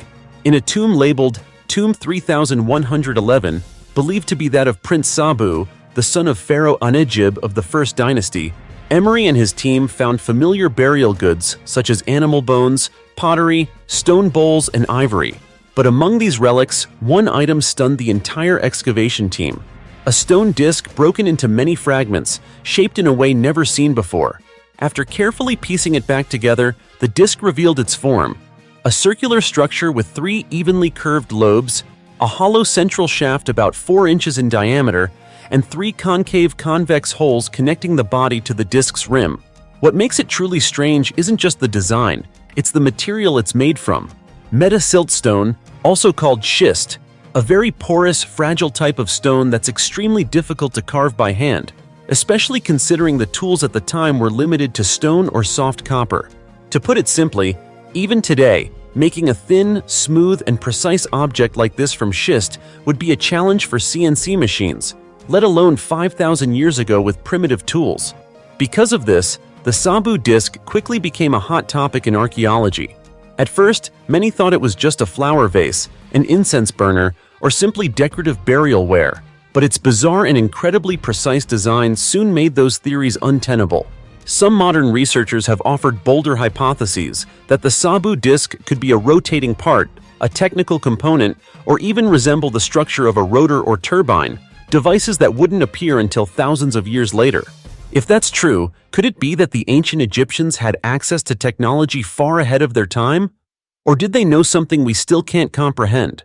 Though no official answer has been found regarding the disc's true function, one fact is undeniable. It remains an unsolved mystery, a strange artifact created at a time when, according to conventional knowledge, no one could have made something like it. It inevitably raises the question, have we fully understood ancient Egypt? Or is this just the tip of a much deeper historical iceberg? So, if you ever visit the Cairo Museum, be sure to look for the small corner where the Sabu disc is displayed. It doesn't sparkle or dazzle, but it carries with it a massive weight of questions about the past. And who knows, this three-lobed disc might just be the crucial missing piece to decode what's still hidden beneath the sands of time in the glorious civilization of ancient Egypt. A 52-feet scroll inside a 2,000-year-old coffin. Whenever ancient Egypt is mentioned, most people immediately think of pyramids, mummies, and mysterious tales about the afterlife, right? But there's something else just as important in Egyptian spiritual culture, the Book of the Dead. Recently, in 2023, archaeologists in Saqqara, Egypt, uncovered a scroll measuring up to 52 feet long inside a coffin more than 2,000 years old. What makes this discovery especially remarkable is that it contains the entire text of the Book of the Dead, an extremely valuable artifact, found complete for the first time in this area in over a century. This find took place just south of the Step Pyramid of Djoser, the very first pyramid built in Egypt around 2630 BCE. This area is famously known as an archaeological treasure trove and served as a burial ground for pharaohs and nobility for thousands of years. Among countless mummies, artifacts, and ancient structures, this extraordinarily long scroll has drawn special attention. According to Mustafa Waziri, Secretary General of Egypt's Supreme Council of Antiquities, the scroll dates from approximately 712 BCE to 332 BCE, placing it within the period between the Ptolemaic dynasties. This was a time when ancient Egyptians maintained strong beliefs in the afterlife and practiced highly complex spiritual rituals. So, what does the scroll contain? It is the Book of the Dead, and no, it's not a book of ghosts, but rather a collection of spells, rituals, and magical formulas designed to help the deceased navigate traps and challenges in their journey after death. The Egyptians believed that for the soul to reach eternity, it had to overcome countless obstacles in the underworld. This book served as both a map and a spiritual weapon to aid them. Interestingly, the texts in the Book of the Dead were not only for the dead. Many scholars suggest that the living also used these rituals and spells during religious ceremonies as a way to purify, seek blessings, or guide their earthly lives. In other words, it wasn't just afterlife assistance, but also a spiritual guide for the living. Previously, in 2022, a 13-feet fragment of a similar scroll was found near the Pyramid of Pharaoh Teti, also a significant discovery. But this 52-feet scroll is truly unprecedented at Saqqara in modern times. These ongoing discoveries in the area not only help archaeologists better understand ancient Egyptian beliefs and funeral rites, but also deepen our appreciation of the rich spiritual life of one of the world's oldest civilizations. Frankly, every scroll and spell unearthed beneath Saqqara's soil is like a whisper from the past, telling the story of people who believed in life after death, in souls, justice, and a world where they could live forever, if they passed every test along the way, as you now know.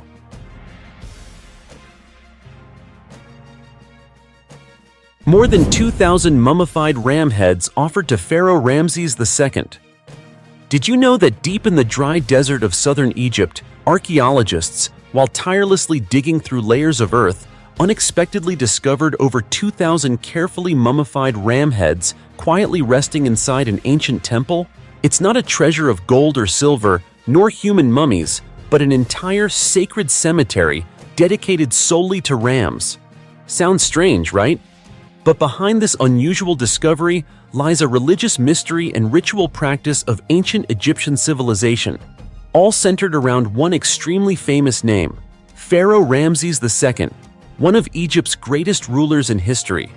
This find comes from Abydos, one of Egypt's most important archaeological sites.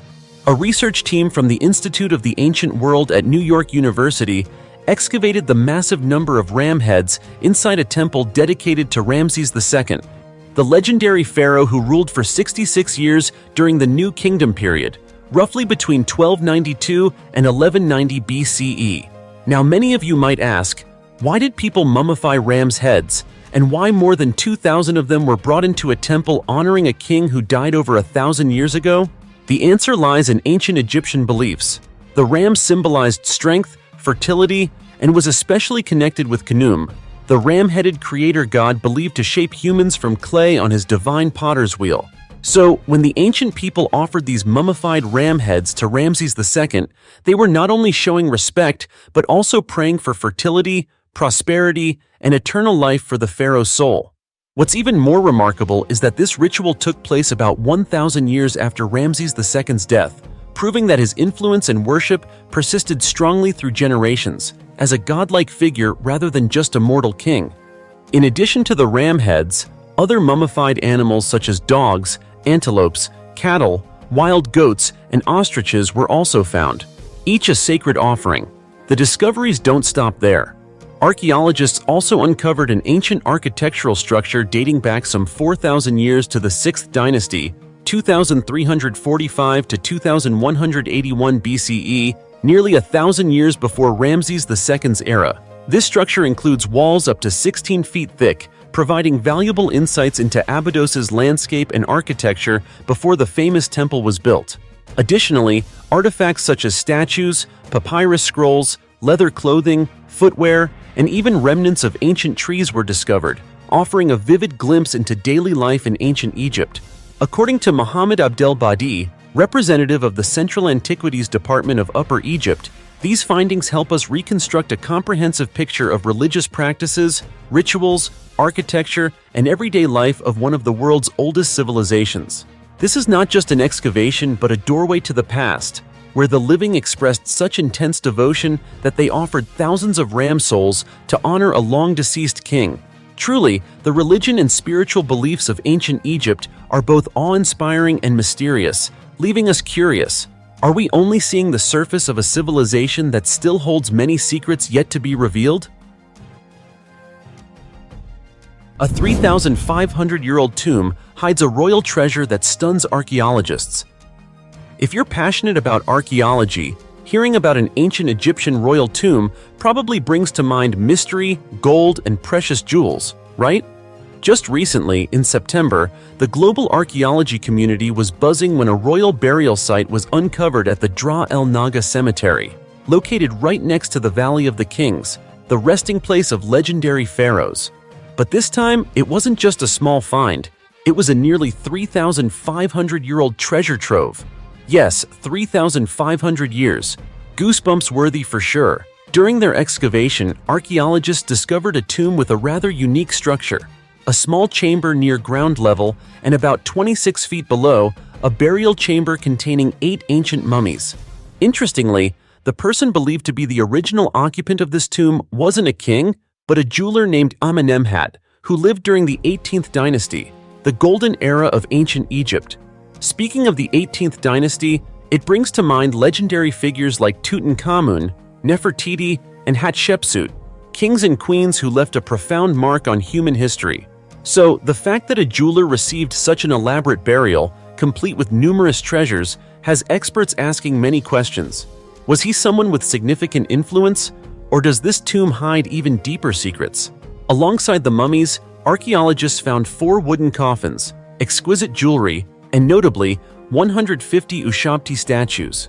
If you're familiar with Egyptian culture, you know Ushabtis are small figurines buried to serve the deceased in the afterlife, essentially servants for the spirit, according to the spiritual beliefs of that time. Additionally, many burial ritual objects were uncovered, all helping to shed more light on ancient Egyptian customs and faith. But that's not all. Inside the tomb, an extraordinary discovery amazed the archaeologists. 50 ancient seals, including 40 belonging to 4 officials from previously unknown periods of Egyptian history. This could indicate that the tomb wasn't reserved for a single individual but was connected to several important figures in the political system of the era, a finding that might rewrite part of history.